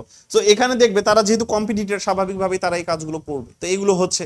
আবার দেখো দীর্ঘদিন ধরে তোমরা দেখবে যে বাংলাদেশের যে পলিটিক্স জানি আমরা, আমেরিকা আমাদের ভূখণ্ড চেয়েছিল মিলিটারি পারপাসে, তারা ইউজ করবে বলেছিল, আমরা রাজি হইনি। আমরা যেহেতু রাজি হইনি, তারা বাংলাদেশের কাছে গেল, বাংলাদেশের কাছে এখন গিয়ে আমরা দেখলাম যে বাংলাদেশও সেখানে রাজি হলো না, কারণ বাংলাদেশ স্বাভাবিকভাবে আমাদের সুরেই সুর মেলাবে, তো সে তো আর আমেরিকার সুরে কথা বলবে না। তো আমেরিকা সেখানে তাদের সেন্ট মার্টিন আইল্যান্ড তারা চাইলো, শেখ হাসিনা আমাদের সুরে সুর মিলিয়ে তখন কি বললো, আমাদের পলিসিতে পা মিলিয়ে পলিসির ফুটপ্রিন্টে পা মিলিয়ে বললো যে সে রাজি নয়, বাংলাদেশ রাজি নয়। যখন রাজি নয় তখন আমরা দেখলাম যে সে কিভাবে সরকার বদলে দেওয়া হলো। সো এক প্রকার এখানে কি হয় যে ওরাও ডিস্টারবেন্স ক্রিয়েট করার চেষ্টা হচ্ছে, যদিও সরকার যদিও এই রাইটার এই জিনিসগুলোকে নোটিশ করেনি, এই জায়গাতে ডিপ্লোমেসির প্রসঙ্গে এগুলোকে নোটিশ করেনি। বারে যে ট্রেন্ড পুরো বইটাকে পড়ার পর যেটা তোমার মনে হতে পারে সেটা হচ্ছে যে একটা গ্লোবাল ট্রেন্ড, সেটা আমেরিকা আমাদেরকে বারে সমর্থন করছে, আমাদের ডিপ্লোমেসিটাকে আমরা গ্লোবাল চেঞ্জের কারণে বা অর্ডার চেঞ্জের কারণে, আর একদিকে আমাদের নিজেদের ডিপ্লোমেসি চেঞ্জের কারণে। তো আমরা সেখানে একটা বড় ফেভার পাচ্ছি। তো 2005 সালে যেমন এগ্রিমেন্ট, সেটা একটা বলে দিচ্ছে যে আমাদের ডিপ্লোমেসি অনেক ভালো পজিশনে পৌঁছেছে, আমেরিকা আমাদের বন্ধু। এবং তারপর থেকে এখনো লেমোয়া, কমকাসা, আইএসএ, এগুলো যেগুলো এই সমস্ত এগ্রিমেন্টগুলো বলে দিচ্ছে যে বন্ধু আমাদের, আমেরিকা আমাদের বন্ধু, ভালো একটা সম্পর্ক আছে। কিন্তু প্যারালালি যেমন ট্রেড ওয়ার যেটা চলছে দেখতেই পাচ্ছ, ট্যারিফ ওয়ার যেটা সরছে, সেটাও তো বাস্তবতা এক প্রকার বলে দিচ্ছে যে মোদিকে বলছে বন্ধু, কিন্তু ইন্ডিয়াকে বলছে ইন্ডিয়া ট্যারিফ লাগায়। তো এই যে ট্রাম্প যেটা বলার চেষ্টা করছে যে মোদি হচ্ছে বন্ধু, কিন্তু ইন্ডিয়া আবার ট্যারিফ বসানোকারী একটা দেশ। তো অ্যাপেলকে বারণ করেছে যে সেখানে দেশেই ইন্ডিয়াতে গিয়ে ব্যবসা করা যাবে না, তুমি দেশেই ফিরে আসো, চায়না থেকে তুমি দেশে ফিরে আসো, ইন্ডিয়াতে যাওয়া যাবে না। তো এই যে কথাগুলো যখন তারা বলছে, তার মানে এটাও একটা বার্তা যে আমেরিকা আমাদের বন্ধু হতে পারে, কিন্তু রাইটার কোথাও গিয়ে একটা একটা জেনারেল সেন্স তৈরি করে দেয়, একটা রাইটার করে দেওয়ার মতো একটা একটা একটা কি বলবো, যে লেখা তিনি লিখেছেন, বইটা লিখেছেন, যে মনে হতেই পারে যে আমেরিকা আমাদের বন্ধু। কিন্তু আফগানিস্তানে যেটা আমাদের করলো, আফগানিস্তানে যেমন আফগানিস্তান থেকে মিলিটারি উইথড্র করার সঙ্গে সঙ্গে সেখানে তালিবানি সরকার চলে আসলো, বাংলাদেশে যেটা করলো সেখানকার শেখ হাসিনাকে যেভাবে তার পতন ঘটালো, তো এগুলোকে তো আমরা ইগনোর করতে পারি না। এই কোয়েশ্চেন্স গুলো আমি একবারে শেষের দিকে করেছি ওনাকে, যে এগুলো তিনি ভুলে গেলেন কি করে, এগুলোকে নোট করেননি কেন? যদিও বাংলাদেশের ইস্যুটা নোট করার কারণ কথা নয়, তার কারণ তার আগে অলরেডি তার ওনার বইটা বেরিয়ে গেছে। বাট আফগানিস্তানের ইস্যুটা তো কনসিডার করা উচিত ছিল। আফগানিস্তানের ইস্যুটা 2021 সালের দিকে হয়েছে, তো সেটাকে তিনি কনসিডার করেননি কেন? তো আমেরিকাকে যেভাবে একটা পজিটিভ সেন্সে দেখা হয়েছে ইন্ডিয়ার জন্য, এতটা বোধহয় পজিটিভলি দেখার প্রয়োজন নেই। তার কারণ আমেরিকা তার নিজের বিজনেস করছে, নিজের ন্যাশনাল ইন্টারেস্টকে সে ভ্যালু দিচ্ছে।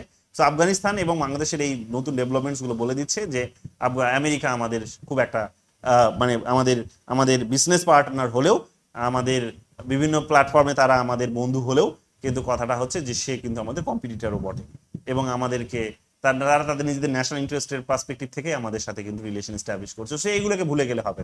সো এটা বলেও আমি সেখানে সমালোচনাটা করেছি শেষের দিকে একেবারেই, তোমরা দেখবে।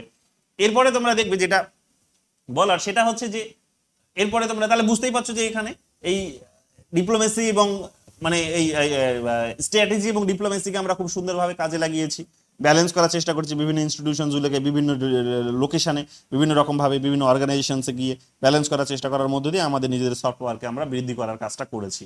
যদিও কিছু কিছু ক্ষেত্রে গ্লোবাল অর্ডারের কারণে, যেটা তোমাদের বললাম, যে এটা কোনো একটা ব্যর্থতা দেখতে পাওয়া গেছে, মুখ থুবড়ে পড়েছে এখানেও। কখন? যেমন আমরা বলতে পারি যে ইয়ের কথা, সোভিয়েত ইউনিয়নের কথা তিনি এখানে তুলে ধরেছেন, যে সোভিয়েত ইউনিয়ন যখন আফগানিস্তান যখন দখল করলো, তখন আমাদের ডিপ্লোমেসি এখানে কাজ করেনি। আর দখল করলো বলবো না, ইনভেশন যখন, মিলিটারি যখন 1979-এ তিনি পাঠালো সোভিয়েত ইউনিয়ন আফগানিস্তানে, যেটাকে USSR invasion, Afghan invasion of USSR যেটাকে বলা হচ্ছে। তো সেখানে যখন পাঠালো, তখন যে আমাদের বন্ধু ছিল সোভিয়েত ইউনিয়ন, সেই বন্ধু কিনা আমাদের, মানে আমরা সেই বন্ধুর বিরুদ্ধে কিন্তু মানে আমরা একটা টু বা কোটিও করিনি, আমরা চুপচাপ ছিলাম সেখানে। লিবারেল ওয়ার্ল্ড এটা ভালোভাবে নেয়নি, বিশেষ করে আমেরিকা সেটা সেই সময় ভালোভাবে নেয়নি। আমেরিকা ভেবেছিল হয়তো সোভিয়েত ইউনিয়নের বিরুদ্ধে আমরা কথা বলবো, অ্যাটলিস্ট সেটা নিন্দা করবো, কিন্তু আমরা চুপচাপ ছিলাম। তো তখন সেই সময় আমাদের ইমেজটা নষ্ট হয়েছে, আমাদের সেই সময় যে একটা গ্লোবাল আউটলুক ছিল, একটা ইমেজ ছিল, তো সেই ইমেজটা কোথাও গিয়ে একটু ধাক্কা খেয়েছিল সোভিয়েত ইউনিয়নের কারণে। তো যাই হোক, গ্লোবাল কিছু ট্রেন্ডের কারণে বা ইভেন্টসগুলোর কারণে, গ্লোবাল ইভেন্টসগুলোর কারণে সেই সময় কোল্ড ওয়ারের পিরিয়ডে ডিপ্লোমেসি হয়তো কিছুটা ধাক্কা খেয়েছে, কিন্তু এই মুহূর্তে যেভাবে আমরা গ্রো করছি সেখানে কিন্তু সেই ধাক্কা খাওয়ার জায়গাটা খুব কম। বা কিংবা ইউক্রেন ওয়ারে যেভাবে আমরা ব্যালেন্স করছি ডিপ্লোমেসিকে, যেমন জাপানের কথা বললাম, যে জাপানের সাথে আমাদের ইউক্রেনকে নিয়ে একটা ডিসএগ্রিমেন্ট আছে, ইউক্রেন রাশিয়া যুদ্ধে আমাদের জাপানের সাথে ডিসএগ্রিমেন্ট আছে, যে জাপান যেটা বলে আমরা সেটা বলি না। জাপান যেভাবে সেখানে ইউক্রেনের যুদ্ধটা, ইউক্রেন রাশিয়ার যুদ্ধকে দেখে, আমরা সেইভাবে দেখি না। তো ডিসএগ্রিমেন্ট আছে, কিন্তু আমরা জাপানের সাথে তা বলে পার্মানেন্ট শত্রুতা করি। আমরা জাপানকে আবার বিভিন্ন ইনস্টিটিউশনসে বন্ধু হিসেবে পাচ্ছি, বিশেষ করে যে এই যে ফুমিও কিশিদা এর আগে যিনি প্রাইম মিনিস্টার ছিলেন, তিনি যখন প্রাইম মিনিস্টার ছিলেন, তখন আমরা দেখেছি যে তিনি তার শাসনকালে আমাদের সাথে জাপানের একটা ভালো সম্পর্ক তৈরি হয়েছে। এগুলো হচ্ছে বুলেট ট্রেনে আসার এখন দেখবে জন্য যে এখন এগ্রিমেন্ট গুলো হচ্ছে। তো এগুলো আরো অনেক দূর এগোচ্ছে। সাউথ ইস্ট এশিয়াতে আমাদের কানেক্টিভিটিটা এরকম ভাবে এগোচ্ছে, আমাদের ট্রেড রিলেশনস গুলো এগোচ্ছে, ইনভেস্টমেন্ট বৃদ্ধি পাচ্ছে, আমাদের ইনফ্রাস্ট্রাকচারাল ডেভেলপমেন্টস গুলো হচ্ছে। সো আমাদের ডিপ্লোমেসি সেই জায়গায় একটা কিন্তু খুব সুন্দর একটা কিন্তু রোল প্লে করেছে, এগুলো কিন্তু অস্বীকার করার জায়গা নেই, এগুলো কিন্তু হয়েছে। নরেন্দ্র মোদীর পিরিয়ডে এসে এগুলো আরো খুব সুন্দরভাবেই দেখতে পাওয়া যাবে যে স্ট্র্যাটেজি এবং ডিপ্লোমেসি এগুলো কাজে লাগছে। এরপরে তোমরা দেখতে পাবে এফেক্টিভ ন্যাশনাল লিডারশিপের কথা বলেছে। এফেক্টিভ ন্যাশনাল লিডারশিপ, এই লিডারশিপে কারা কারা হয় থাকে? এফেক্টিভ ন্যাশনাল লিডারশিপে বেসিক্যালি তোমরা দেখতে পাবে প্রধানমন্ত্রী, বিদেশ মন্ত্রী মানে ফরেন মিনিস্টার্স, তারপরে তোমরা দেখতে পাবে যে হোম মিনিস্টার্স, অর্থাৎ সরকারের যারা বড় বড় সব গণ্যমান্য ব্যক্তি তাদের কথা বলা যেতে পারে, এবং যারা আমাদের অ্যাম্বাসেডর তারা আছেন তাদের কথা বলা যেতে পারে। সো এদের এফেক্টিভনেস এর কথা কেন বলা হয়েছে, এদের রোলের ক্ষেত্রে এফেক্টিভনেস এর কথা কেন বলা হচ্ছে, তার অন্যতম রিজনস হচ্ছে যে এরা যদি এদের কাজটা ঠিকঠাক ভাবে না করতে পারে, সো এই নেগোসিয়েশনটা কে করবে, ডিপ্লোমেসিটা কে এস্টাবলিশ করবে। তো স্বাভাবিকভাবে এই লিডারদেরকে কিন্তু খুব বাস্তববাদী হতে হবে। তো এই বাস্তববাদী পলিটিক্সটা কিন্তু সেখানে হচ্ছে। লিডার্সরা একটা সময় যেমন নেহরুর পিরিয়ডে নেহরুর মতো করেছে, থার্ড ফ্যাক্টর জেনারেট করেছিল সেখানে, ন্যামকে সেখানে তৈরি করার মধ্যে দিয়ে সেটা করেছে, লিডারশিপটা একটা স্ট্রং পজিশনে ছিল। আবার কিছুটা ধাক্কাও খেয়েছে সেই লিডারশিপ পজিশন, যখন আমরা ন্যামকে যখন আমরা ফর্ম করলাম, ন্যামকে ফর্ম করার পর যখন আমরা বান্দুং কনফারেন্সে ওই চৌ এন লাই তোমরা জানো যে সেখানে চায়নার সেই সময় হচ্ছে প্রিমিয়ার ছিলেন, তো চায়নার প্রিমিয়ারকে যখন আমরা সেখানে ডাকছি, তখন আমাদের যে ইমেজটা ওই ন্যাম অর্গানাইজেশনে, এশিয়ান আফ্রিকান যে অর্গানাইজেশন, সেখানে যে ইমেজটা আমাদের তৈরি হয়েছিল, এখানে রাইটার বলছেন যে সেটা আমাদের ধাক্কা খেয়েছে, ওই লিডারশিপ রোলটা আমাদের সেখানে ধাক্কা খেয়েছে। যে মানুষ এতদিন গণ্য করছিল ইন্ডিয়াকে, যে শুরু থেকে ইন্ডিয়া সেখানে কিন্তু একটা ভালো, নেহেরু একটা ভালো ইমেজ ক্রিয়েট করেছে, সবাই তাকে মান্য করতো, গণ্য করতো। এখন যেমনি ইন্ডিয়া নেহেরু যেমনি হচ্ছে চৌ এন লাইকে ডাক দিল যে তুমিও এসো, তেমনি তখন মানুষ ইন্ডিয়ার রোলটা কোথাও গিয়ে ভুলে যেতে বসলো, ইন্ডিয়ার ইমেজটা কোথাও ধাক্কা খেলো। কেন? কারণ ইন্ডিয়ার থেকে বড় পাওয়ারফুল হিসেবে তারা তখন চায়নাকে মনে করতো। তো স্বাভাবিকভাবে সেই চায়নার ডাক পড়া মানে ইন্ডিয়ার ইমেজ কোথাও গিয়ে ধাক্কা খেয়েছে। সো যেমন আমাদের প্রোগ্রেসও হয়েছে, তেমনি আবার ধাক্কাও খেয়েছে। ঠিক একই রকম ভাবে আমাদের লিডারশিপ রোলটা দেখবে তোমরা যে টাইম টু টাইম অনেক ইনক্রিজ করেছে লিডারশিপ রোল। যেমন তোমরা দেখবে যে যখন আমরা 1974-এ নিউক্লিয়ার তৈরি করছি, যেইভাবে সেখানে পদক্ষেপগুলো নেওয়া হলো, যেভাবে আমেরিকার স্যাটেলাইটকে সেখানে চোখে ধুলো দিয়ে যেভাবে সেখানে তৈরি করার কাজগুলো হলো, যেভাবে আমরা একের পর এক সেখানে আমরা যে ওই মহাকাশ গবেষণায় যেভাবে আমরা উন্নতি করেছি, যেভাবে সেখানে ইনভেস্টমেন্টগুলো দেওয়া হয়েছে, লিডার যেভাবে এখানে যে দেশে মানে এই অভিযোগগুলো থাকা সত্ত্বেও যে দেশে মানুষ খেতে পায় না, পড়তে পায় না, রাস্তায় মানুষ ঘুমোয়, দারিদ্রতায় সেখানে মানুষ জীবনযাপন করছে, সেখানে লিডার সেখানে একটা সদর্থক ভূমিকা নিয়ে নিজের সেখানে একটা ইমেজকে সামনে বাজি রেখে সে কি করেছে, সেই এই পদক্ষেপগুলো নিয়েছে বলে আজকে আমরা সায়েন্স অ্যান্ড টেকনোলজিতেও আমরা প্রোগ্রেস করেছি। তো সেটা লিডারের একটা বলতে পারো যে একটা কৃতিত্ব, লিডারের কৃতিত্ব, যেই পদক্ষেপগুলো লিডার নিয়েছে। ঠিক একই রকম ভাবে আমাদের চন্দ্রযান, এই ওগুলোরই উদাহরণ হিসেবে চন্দ্রযান, মঙ্গলয়ানের কথা বলতে পারি, ঠিক আছে, লুনারের কথা বলতে পারি আমরা। তো এগুলোর কথা তোমাদেরকে এগুলোর কথা তিনি মনে করিয়ে দিয়েছেন, যেখানে লিডারের একটা গুরুত্বপূর্ণ রোল ছিল। নইলে নইলে নইলে নইলে এগুলো সম্ভব নয়। তো লিডার কিন্তু খুব গুরুত্বপূর্ণ রোল প্লে করেছে। তেমনি আবার এখানে দেখতে পাবো আমরা 1998-এ যেভাবে আমরা 1974-এ আমরা নিউক্লিয়ার টেস্ট করলাম, তারপরে দেখবে তোমরা এই যে দীর্ঘ 24 বছর পর গিয়ে আমরা যে 1998-এ গিয়ে আমরা আবার নিউক্লিয়ার টেস্ট করছি। তো এই যে দুটো নিউক্লিয়ার টেস্ট গতকালকে তোমাদের বলছিলাম যে 1974 থেকে 1998 এই যে তার মাঝে যে 24 বছরের পিরিয়ড, এই 24 বছরের পিরিয়ডে আমরা নিউক্লিয়ার নিয়ে খুব একটা বেশি কিচ্ছু করিনি, চুপচাপ ছিলাম। আমরা আমাদের নিউক্লিয়ার আমাদের একটা যে নিউক্লিয়ার এজ বা নিউক্লিয়ার যে ক্লাব, সেই ক্লাবে আমরা হয়তো অঘোষিতভাবে ঢুকে গেছিলাম, এটা ঠিকই, কিন্তু কথাটা হচ্ছে যে নিউক্লিয়ারটা তৈরি করলাম কিন্তু আমরা পিসফুল এক্সপ্লোশনস করেছিলাম। আমাদের পলিসির মধ্যে যে চেঞ্জটা, যেটা 1998-এ এসে আসছে, যে আমরা একটা রিয়েলিস্টিক একটা পলিসি নিয়ে আসছে আমাদের নিউক্লিয়ার পলিসির মধ্যে, যে সেইটা আসতে 24 বছর লেগে গেল আমাদের। এই 24 বছর অপেক্ষা করার ফলেও আমাদের বলতে পারো যে এই ম্যাচ একটা ধাক্কা খেয়েছে। তো এটা হয়তো করা যেতে পারতো, যদিও আমাদের ব্যর্থতা সেই সময় ছিল। তার কারণ সেই সময় দীর্ঘ এই যে টাইম পিরিয়ডের মধ্যে একটা কোয়ালিশন পলিটিক্সের মধ্যে দিয়ে গেছে। এটা একটা ওনার দুর্বলতা, যে স্টেটের যে ক্যাপাসিটি তিনি দেখেছেন সেখানে এই কোয়ালিশন পলিটিক্স গুলোকে তিনি দেখেননি। এটা দেখবে হয়তো এডিট ফাইনাল ভার্সন যদি একসেপ্ট যদি হয় আর্টিকেলটা, আর ফাইনাল ভার্সন যদি আমার কাছে আসে, তখন আমি হয়তো সেখানে এটাকেও ঢোকাবো। যাই হোক, এখন এটা মাথায় আসলো। তো কোয়ালিশন পলিটিক্সটার একটা বড় দুর্বলতা ছিল, এটাকে তিনি সেই সময় দেখেননি। এটা হয়েছে। আবার দেখবে যে 2005 সালে যখন আমরা আমেরিকার সাথে নিউক্লিয়ার টেস্ট করছি, আমেরিকার সাথে যখন নিউক্লিয়ার এগ্রিমেন্ট যখন করছি সিভিল পারপাসে, তারা আমাদেরকে নিউক্লিয়ার যখন দিচ্ছে, তখন দেখবে বামপন্থীরা সেখানে দেখবে কোয়ালিশন পলিটিক্স থেকে বেরিয়ে চলে গেল। যেমনি বেরিয়ে চলে গেল, তখন মনমোহন সিং সেটা কিনে একা হাতে দায়িত্ব নিয়ে তিনি ওটার কথাও বলেওছেন যে মনমোহন সিং এর সাথে আমার একটা মিটিং হয়েছিল, সেই সময় প্রধানমন্ত্রীর সাথে মিটিং হয়েছিল। সেই মিটিংয়ে আমি ওনাকে সরাসরি জিজ্ঞেস করেছিলাম যে কি করে হলো হেন তেন। তো তখন তিনি বলেছিলেন যে তার স্বপ্ন ছিল এটা হবেই, তিনি যেন তেন প্রকারেই ইন্ডিয়াকে এইরকম নিউক্লিয়ার পাওয়ার, নিউক্লিয়ারের দিক থেকে আরো অনেক পাওয়ারফুল করতে চান, এটা তার ইচ্ছে ছিল। তো সেটা তিনি করেছেন। এটা তো লিডারের এটা কৃতিত্ব। লিডারকে লিডারের এই জায়গাটাকে মেনে নিতে হবে, লিডারের এই অবদানটিকে কিন্তু স্বীকৃতি দিতে হবে। তো যেভাবে সেই সময় সরকার ফেলে দেওয়ার সেখানে একটা চক্রান্ত হলো, বামপন্থীরা যেভাবে বেরিয়ে আসলো, সরকারে থাকলো না, কিন্তু তারা ভয় পায়নি। তারা সঙ্গে সঙ্গে দেখবে বিকল্প যে বিকল্পদের ডেকে নিয়েছে বা অন্যদের ডেকে নিয়ে, যেমন মমতা ব্যানার্জি সেখানে গিয়ে সঙ্গে সঙ্গে সেখানে সাপোর্ট করেছে। মমতা ব্যানার্জি সঙ্গে সঙ্গে বামপন্থীরা বেরিয়ে আসলে মমতা ব্যানার্জি সেখানে গিয়ে সাপোর্ট দিয়ে দিয়েছে। সো এতে করে যেটা হয়েছে সেটা হচ্ছে কি, যে লিডার তারপরও এরকম একটা বড় পদক্ষেপ নিতে কিন্তু পিছুপাক হয়নি।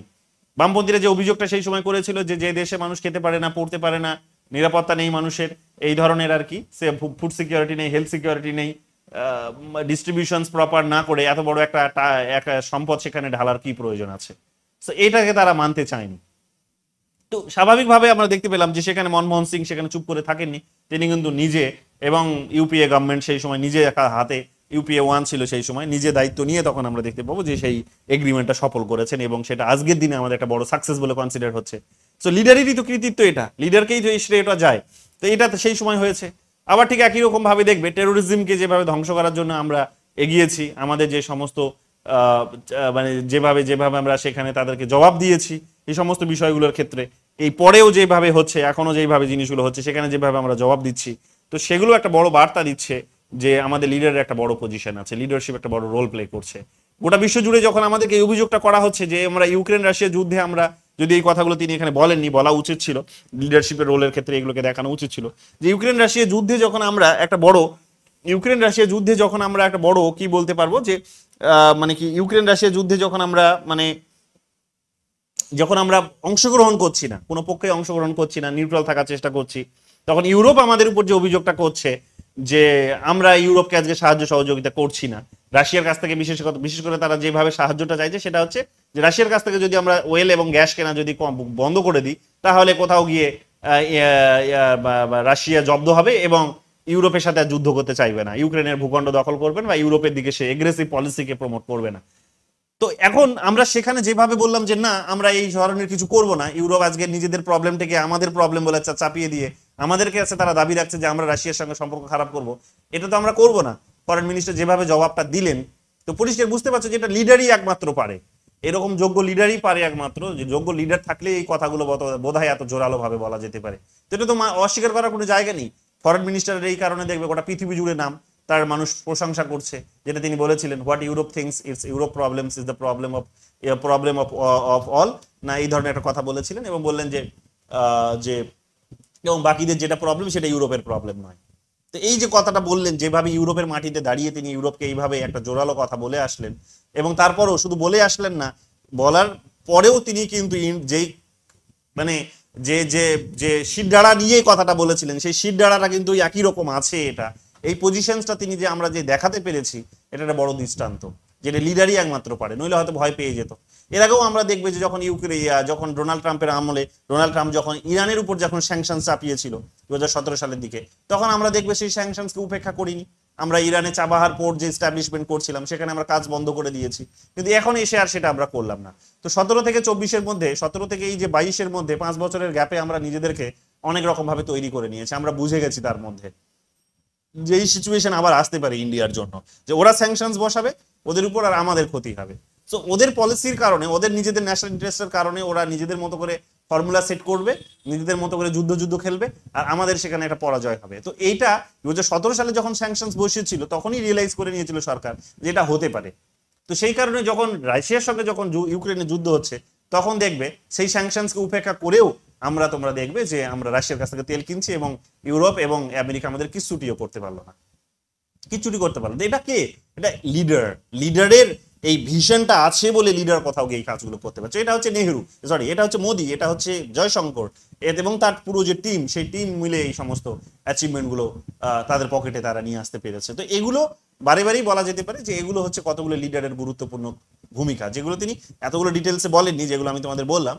বাট হ্যাঁ, এই লিডারশিপের বিষয়গুলো, মানে এই ঘটনাগুলোকে লিডারশিপের আন্ডারে দেখা যেতে পারে, যেগুলো আলোচনা করার মধ্য দিয়ে এই আলোচনাটাকে সম্পূর্ণ করা যেতে পারে। তো এই সমস্ত বিষয়গুলোই তিনি আলোচনা করেছেন। এরপরেও তিনি আমাদেরকে বিভিন্ন দেশগুলো নিয়ে আলোচনা করেছেন, যেগুলো বললাম, যে নেবার্স নিয়ে আলোচনা করেছেন। নেবার্সের মধ্যে তিনি এখানে আমাদের মেজর পাওয়ার্স নিয়ে আলোচনা করেছেন একটা চ্যাপ্টারে। মেজর পাওয়ার্স নিয়ে আমেরিকা, মেজর পাওয়ার্স এর মধ্যে সুপার পাওয়ারকে প্রথমে আলোচনা করেছেন যে আমেরিকা, তো আমেরিকা আমাদের কিভাবে হেল্প করেছে, কিরকম ভাবে তার সাথে সম্পর্ক, আমাদের সম্পর্কে ইভলিউশনস হয়েছে। যে শুরুর দিকে আমাদের সম্পর্ক তার সঙ্গে ভালো ছিল না, 1991-এর পরে এসে সম্পর্ক একটা ভালোর দিকে যায়। তো এই হিস্ট্রিগুলো তোমাদের গতকাল বলেছি এগুলো সব, ঠিক আছে। 2005 সালের পর থেকে বা 2001 সালের পর থেকে এটা একটা বড় চেঞ্জ আসে, এবং চায়নার কারণে এখন আরো একটা বড় চেঞ্জ এসেছে। সুপার পাওয়ারকে আলোচনা করতে গিয়ে তিনি এটা বলেছেন। তারপরে তিনি আলোচনা করেছেন রাশিয়ার সাথে আমাদের আলোচনা সম্পর্ক। রাশিয়ার সাথে সম্পর্ক আলোচনা করতে গিয়ে তিনি সেই একই কথা বলেছেন যে রাশিয়া আমাদের চিরবন্ধু, ভালো বন্ধু, শুরু থেকে এই বন্ধু, এখনো পর্যন্ত সেই বন্ধুত্ব সম্পর্ক বজায় আছে। বাকি সমস্ত দেশ একদিকে, রাশিয়া আমাদের একদিকে, আমাদের সাথে তাদের সম্পর্ক ভালোই আছে, এই কথাগুলো বলেছেন। বিশেষ করে 1971-এ যে যখন যে তিনটে দেশ মিলে যে এক্সিস তৈরি হলো, আমেরিকা, চায়না এবং পাকিস্তান, তো তার বিরুদ্ধে যেভাবে সোভিয়েত ইউনিয়ন এসে আমাদেরকে যেভাবে ঘিরে ধরলো, আমাদেরকে যেভাবে একটা একটা সিকিউরিটির বেড়াজাল দিয়ে দিল, তো সেই বেড়াজালের দেখে তখন কিন্তু আমেরিকা কিন্তু আর এগোতে পারেনি, এগোনোর সাহস দেখাতে পারেনি। তো এগুলো মনে করিয়ে দিয়েছেন তিনি, যেগুলো হচ্ছে বড় অ্যাচিভমেন্ট আমাদের, যে সোভিয়েত ইউনিয়নের কাছ থেকে আমরা পেয়েছি, এবং এখনো তাদের সাথে আমাদের সম্পর্ক ভালো। এরকমের ক্রাইসিসের সিচুয়েশনে আমরা তাদের এখনো সাহায্য সহযোগিতা পাই। তো এগুলো তিনি মনে করিয়ে দিয়েছেন, এবং বিভিন্ন অর্গানাইজেশনে আমরা তার সাথে অংশগ্রহণ করি। যেমন ব্রিক্সের কথা তিনি বলেছেন, যেমন তিনি এখানে আর একটা অর্গানাইজেশন আছে না যেটাতে যেটা 2017 সালে আমরা জয়েন করেছি, কি অর্গানাইজেশনটার নাম কি 2017 সালে? এসসিও। তো এসসিওর কথা তিনি, যদি এসসিও শব্দটা তিনি মেনশন করেননি, শুধু ব্রিক্সেরই কথা তিনি বলেছেন। তো যাই হোক, ওভারঅল এইগুলো আলোচনা হতে পারে। এরপরে তোমরা দেখতে পাবে যে তিনি চায়নার কথা বলেছেন। চায়নার কথা বলতে গিয়ে তো তিনি বলেছেন যে সব থেকে এবং দেখতে পাচ্ছ যে ইউএস এর কারণে শুরুর দিকে আমাদের কি হচ্ছে, যে ইউএস এর সাথে শুরুর দিকে আমাদের এই প্রতিদ্বন্দ্বিতামূলক সম্পর্ক থাকার কারণে, বা আমাদেরকে তারা শত্রু হিসেবে কনসিডার করার কারণে, কিংবা আমরা সবসময় ওদের বিরোধিতা করার কারণে, আমাদের মতো আমরা নীতি গ্রহণ করার কারণে ওদের বিরুদ্ধে গেছি, এবং এই কারণে আমাদের যে স্টেটাস এলিভেশনস, যে উন্নতি, আমাদের মর্যাদার যে উন্নতি, সেই উন্নতিতে আমেরিকার বিশেষ সাহায্য আমরা পাইনি, বরং প্রতিবন্ধকতা পেয়েছি। 1991-এর পর থেকে এই প্রতিবন্ধকতার জায়গাটা চলে যায়, এবং ধীরে ধীরে আমরা আমেরিকার বন্ধু হই, এবং স্টেটাসটা তার কারণে আমাদের বৃদ্ধি পায়। এবং বিশেষ করে 2001 এবং 2005-এর কথা তিনি মনে করিয়ে দিয়েছেন, যে এটার কারণে আমাদের স্টেটাস আরো অনেক গ্রো করছে। এবং এখনকার দিনে তিনি এসে বলছেন যে আরসিএ, যে যেমন আইপিএফ তৈরি হয়েছে, কোয়াড তৈরি হয়েছে, এই সমস্ত অর্গানাইজেশনগুলিতে আমরা যেহেতু আমেরিকার সাহায্য সহযোগিতা পাচ্ছি, আমেরিকা আমাদেরকে এখানে মেম্বার হিসেবে রেখেছে, তো স্বাভাবিকভাবে আমাদের স্টেটাস আরো অনেক ইনক্রিজ করছে। এই কথাগুলো তিনি মনে করিয়ে দিয়েছেন।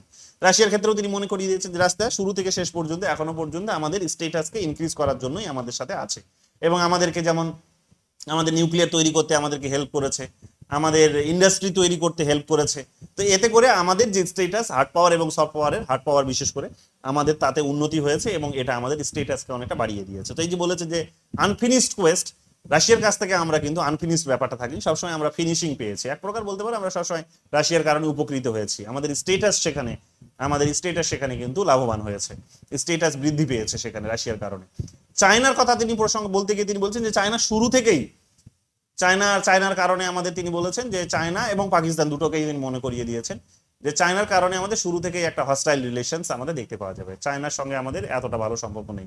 মেন যদি আমাদের কেউ, বিশেষ করে পাকিস্তানের কথাটা তিনি বলেছেন ঠিকই, যে আমাদের শুরু থেকেই যে সব শত্রু, মানে একটা দিনের জন্য যে মিত্র হয়নি, সেটা হচ্ছে পাকিস্তান, যার কারণে আমাদের এখানে আমাদের যে মর্যাদার যে উন্নতি, সেটা একটু বাধাপ্রাপ্ত হয়েছে। এবং আমাদের যে মিলিটারি, এটাও তোমাদের গতকাল বলেছিলাম মিলিটারি হার্ড পাওয়ারের মধ্যে, যে আমাদের মিলিটারি ওই চায়না এবং পাকিস্তানের বর্ডারে ডিপ্লয় হয়ে থাকার কারণে আমাদের যে স্টেটাস যেভাবে বৃদ্ধি পেতে হয়তো মিলিটারির কারণে, সেটা হয়নি। অর্থাৎ যে আমাদের মিলিটারি যদি বিশ্বের বিভিন্ন ইস্যুতে গিয়ে যদি সেখানে জড়িয়ে পড়তে পারতো, সেখানে যদি পিস ইনশিওর করার ক্ষেত্রে যদি একটা পার্টিসিপেশন দিতে পারতো, তাহলে আমাদের মর্যাদা আরো অনেক উন্নতি হতে পারতো। কিন্তু সেটা তো হয়নি, তার কারণে আমাদের মেজরিটি অফ ফোর্স পাকিস্তান এবং চায়নার বর্ডারে ডিপ্লয় রয়েছে, এবং সেইটাকেই ডিল করতে আমরা ব্যস্ত। তো ফলে ওরা আমাদের যে মর্যাদা, আমাদের যে স্টেটাস, সেটার যে এলিভেশনস, সেই এলিভেশনে তারা আমাদের বারবারই প্রতিবন্ধকতা হিসেবেই কাজ করেছে। সেইটা আমরা দেখতে পাচ্ছি, এই কথাগুলো তিনি বলেছেন, এবং এখনো তিনি বলেছেন। এবং পাকিস্তানের সাথে তো আমরা অলরেডি কয়েকটা যুদ্ধ লড়ে নিয়েছি। 1965-এর কথা তিনি বলেছেন, 1971-এর কথা বলেছেন, 1999-এর কথা তিনি বলেছেন। এগুলোর কথা তিনি মনে করিয়ে দিয়েছেন, যে বারে বারেই আমাদেরকে এইরকম ভাবে সে ব্যস্ত রাখার চেষ্টা করেছে। চায়নার কথাও তিনি বলেছেন, 1962-তে আমরা তার সাথে আমাদের যুদ্ধ হয়েছে, তারপর থেকে তো ট্রেড নিয়ে তো ইস্যু আছেই। এখনকার মানে কনটেক্সটে বা গ্লোবাল পলিটিক্সে আমরা তো দেখতেই পাচ্ছি যে চায়নার বিআরআই, চায়নার হচ্ছে সেখানে আরসিইপি, তো এগুলো এক প্রকার আমাদের জন্য যে একটা প্রতিবন্ধকতা হিসেবে দাঁড়িয়ে যাচ্ছে, যে চায়না যত এইরকম গ্রুপ তৈরি করছে, তত আমাদের পাওয়ারটা কোথাও গিয়ে একটা সিকিউরিটি, একটা ডিলেমার মধ্যে পড়ে যাচ্ছে, যে আমরা কোথাও গিয়ে সেখানে আন্ডারমাইন হওয়ার বা একটা কোথাও গিয়ে আমরা নিজেকে সাপ্রেসড হওয়ার একটা জায়গা খুঁজে পাচ্ছি। এই পলিসিগুলোর কারণে আমাদের যে মর্যাদা সেটা হয়তো কোথাও গিয়ে একটু বাধাপ্রাপ্ত হচ্ছে। তো এগুলো হচ্ছে চায়নার কারণে। তো যাই হোক, আমরা সেই কারণে তাকে ব্যালেন্স করার জন্য আমেরিকাকে পাশে পাচ্ছি। তো এটা এটা তিনি বলার চেষ্টা করেছেন যে স্টেটাস, যে এলিভেশন, যেটা মেন উদ্দেশ্য এই বইটার, যে স্টেটাস এলিভেশন কিভাবে হলো এবং কোন কোন কারণে স্টেটাস এলিভেশন হয়নি, বাধাগুলো কোথায়। তো এই দেশ ভিত্তিক আলোচনা করতে গিয়ে তিনি এই দেশগুলো সম্পর্কে এই কথাগুলো বলেছেন। এরপরে তিনি আলোচনা করেছেন সেকেন্ড ক্যাটাগরিতে যাদেরকে আলোচনা করেছেন। সেকেন্ড ক্যাটাগরিতে যাদেরকে আলোচনা করেছেন তাদের মধ্যে অফকোর্স পাকিস্তান আছে, কারণ ফার্স্ট ক্যাটাগরিতে তিনি রেখেছেন সেখানে হচ্ছে ইউএস সুপার পাওয়ার, তারপরে চায়না, তারপর রাশিয়া, এই তিনটে দেশকে তিনি মেজর পাওয়ারের মানে ওই ফার্স্ট র্যাঙ্কিং এ রেখেছেন। সেকেন্ড র্যাঙ্কিং স্টেটসগুলোর মধ্যে তিনি রেখেছেন ওই ইউরোপের কিছুগুলো দেশ, জাপান, জার্মানি এই সমস্ত দেশগুলোকে তিনি রেখেছেন। হ্যাঁ, এই সমস্ত দেশগুলোকে তিনি সেখানে রেখেছেন এবং তিনি বলার চেষ্টা করেছেন, এবং ইন জেনারেল ইউরোপকে তিনি রেখেছেন, জাপান, জার্মানি, ইউরোপ, এই দুটো দেশ এবং একটা কন্টিনেন্টকে তিনি রেখে বলেছেন যে এদের কারণে আমাদের স্টেটাস এলিভেশন হয়েছে। বিশেষ করে ইউরোপের সঙ্গে কথা বলতে গিয়ে, ইন জেনারেল ইউরোপের কথা বলতে গিয়ে তিনি, এবং ফ্রান্সেরও কথা বলেছেন। সো ফ্রান্স, জার্মানি, জাপান এবং ইউরোপিয়ান ইউনিয়ন, এই এই তিনটে দেশ এবং একটা কন্টিনেন্টকে তিনি বলেছেন সেকেন্ড র্যাঙ্কিং দিয়েছেন, সেকেন্ড র্যাঙ্কিং এ রেখেছেন, যে সেকেন্ড পর্যায়ে রেখেছেন বলতে পারো। তো সেখানে যদি ইউরোপের প্রথমে কথা বলো, তো ইন জেনারেল ইউরোপ শুরু থেকে আমাদের ট্রেডিং পার্টনার, তাদের সাথে আমাদের ব্যবসা বাণিজ্য খুব ভালোই হচ্ছে। তো এটা নিয়ে তিনি বলেছেন যে তার কারণে আমাদের স্টেটাস এলিভেশনই হয়েছে, উন্নতি হয়েছে। আবার যদি পার্টিকুলার দেশ হিসেবে যদি জার্মানির কথা বলো, তাহলে তিনি বলেছেন যে জার্মানি শুরুর দিকে এতটা সাপোর্ট আমাদের করতো না। জার্মানির পলিসিটা এবং ইউকের পলিসি একই রকম ছিল। জার্মানি ইউকেরও কথা বলেছেন, ইউকেটাকে কেন বাদ দিচ্ছি। তো জার্মানি, ইউকে, ফ্রান্স এগুলোর কথা তিনি বলেছেন যে শুরুর দিকে তারা আমাদের খুব একটা সমর্থন করতো না, পরের দিকে তারা আমাদেরকে খুব সমর্থন করেছে, সাহায্য সহযোগিতা আমরা পেয়েছি, এবং আমাদের টেলিকম থেকে শুরু করে, আইটি থেকে শুরু করে, ইনফ্রাস্ট্রাকচার থেকে শুরু করে অনেক ধরনের উন্নতি তাদের মাধ্যমে, তাদের হাত ধরে হয়েছে। ইউকের কথা বলতে গিয়ে তিনি বলেছেন যে ইউকে শুরুর দিকে তো আমাদের খুব ভালো, আমাদেরকে যেমন প্রতিবন্ধকতা ক্রিয়েট করেছিল, স্টেটাস এলিভেশনে একটা বাধা ছিল। 1945-এ যখন আমরা হয়তো ইউনাইটেড নেশনসে ঢুকতে পারতাম, তখন তারা এখানে একটা বাধা প্রদান করেছে, ঢুকতে দেয়নি আমাদেরকে। তারপরে ধীরে ধীরে তারপরে আমরা দেখতে পাবো কাশ্মীর ইস্যুকে নিয়ে তারা তাদের দিকে একটুখানি হেলে আছে, যদিও পার্মানেন্ট মেম্বার পাওয়ার ক্ষেত্রে এখন আবার তারা আমাদেরকে সমর্থন করে। আবার এটা এবং তাতে করে আমাদের মর্যাদা বৃদ্ধি পায়। আবার এটাও তিনি মনে করিয়ে দিয়েছেন যে যখন ব্রেক্সিট হওয়ার পর এখন ইউরোপিয়ান ইউনিয়ন থেকে যে লসটা তাদের হচ্ছে, যেহেতু তারা এখন বিজনেস নতুন করে করতে গেলে অনেকগুলো এগ্রিমেন্ট তাদেরকে করতে হবে দেশ ধরে, তো সেটা অনেকটা টাইম টেকিং এবং তাতে করে তাদের মার্কেট অনেকটা ধাক্কা খাবে। এই কারণে তারা এখন কন্টিনেন্টের সমান একটা দেশ যে ইন্ডিয়া, তাকে দিয়ে ব্যালেন্স করার চেষ্টা করছে। তো সেখানে ইন্ডিয়ার সাথে একটা নেগোসিয়েশন চলছে, এটা কতদূর এগোচ্ছে সেটা নিয়ে একটা প্রসঙ্গ। এখন ইন্ডিয়ার সাথে যদি সেই সম্পর্ক থাকে তাহলে খুব একটা বেশি লাভ না হলেও ঠিক আছে, মোটামুটি আমাদের একটা স্টেটাস এলিভেশনের জায়গায় আমরা যেতে পারবো, আমরা একটা প্রেশার ক্রিয়েট করতে পারবো আগামী দিনে ওদেরকে।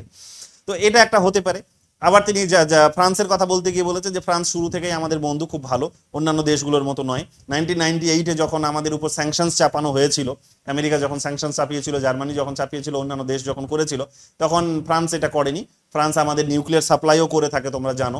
ইনফ্রাস্ট্রাকচার ডেভেলপমেন্টের ক্ষেত্রে বা টেলিকমের সেক্টরেও একটা বড় অবদান তারা ছিল, টেকনোলজির ক্ষেত্রেও তার একটা বড় অবদান ছিল, এই ধরনের অবদানগুলো ছিল। তার সাথে সাথে তিনি যেটা বলেছেন সেটা হচ্ছে 1998-এ যখন স্যাংশনস বসানো হয়েছে, তখন তারা আমাদেরকে স্যাংশনস বসায়নি আমাদের উপরে, বরং আমেরিকার স্যাংশনসকে উপেক্ষা করে তারা আমাদেরকে সাহায্য সহযোগিতা করেছে। তারা আমেরিকার স্যাংশনসকে উপেক্ষা করে আমাদেরকে সাহায্য সহযোগিতা করেছে, এই কথাটা তিনি বলেছেন যে আমাদের সাথে ট্রেড বজায় রেখেছিল। তো এটা একটা বড় একটা আমাদের অ্যাচিভমেন্ট, ফ্রান্সের কাছ থেকে আমরা এটা পাই, এবং এখনো পর্যন্ত আমরা তাদের কাছ থেকে বিভিন্ন অস্ত্র কিনে থাকি, ঠিক আছে, যেমন ফাইটার জেটগুলো আমরা ওদের কাছ থেকে এখনো কিনে থাকি। সো এটা আমাদের একটা স্টেটাস এলিভেশনেরই কাজ করে, যে বিভিন্ন অস্ত্র যেগুলো আজকের দিনে খুব গুরুত্বপূর্ণ সাব প্রোডাকশন হচ্ছে, সেই প্রোডাকশনসগুলো আজকে আমরা ইজিলি কিনতে পারছি, কারণ রাশিয়া আমাদেরকে বিক্রি করে, তাদের সাথে আমাদের একটা ভালো সম্পর্ক আছে। এগুলো তিনি মনে করিয়ে দিয়েছেন। আবার তিনি নেবার্সের এবার প্রসঙ্গে এসেছেন। নেবার্সের প্রসঙ্গে আসতে গিয়ে তিনি এই সমস্ত পাকিস্তানের কথা বললাম পাকিস্তানের কথা, যে অলরেডি যুদ্ধ হয়ে গেছে, শুরু থেকে আমাদের কন্টেন্ডার। তারপরে তিনি চায়নার কথা তো অলরেডি বলেই দিয়েছেন।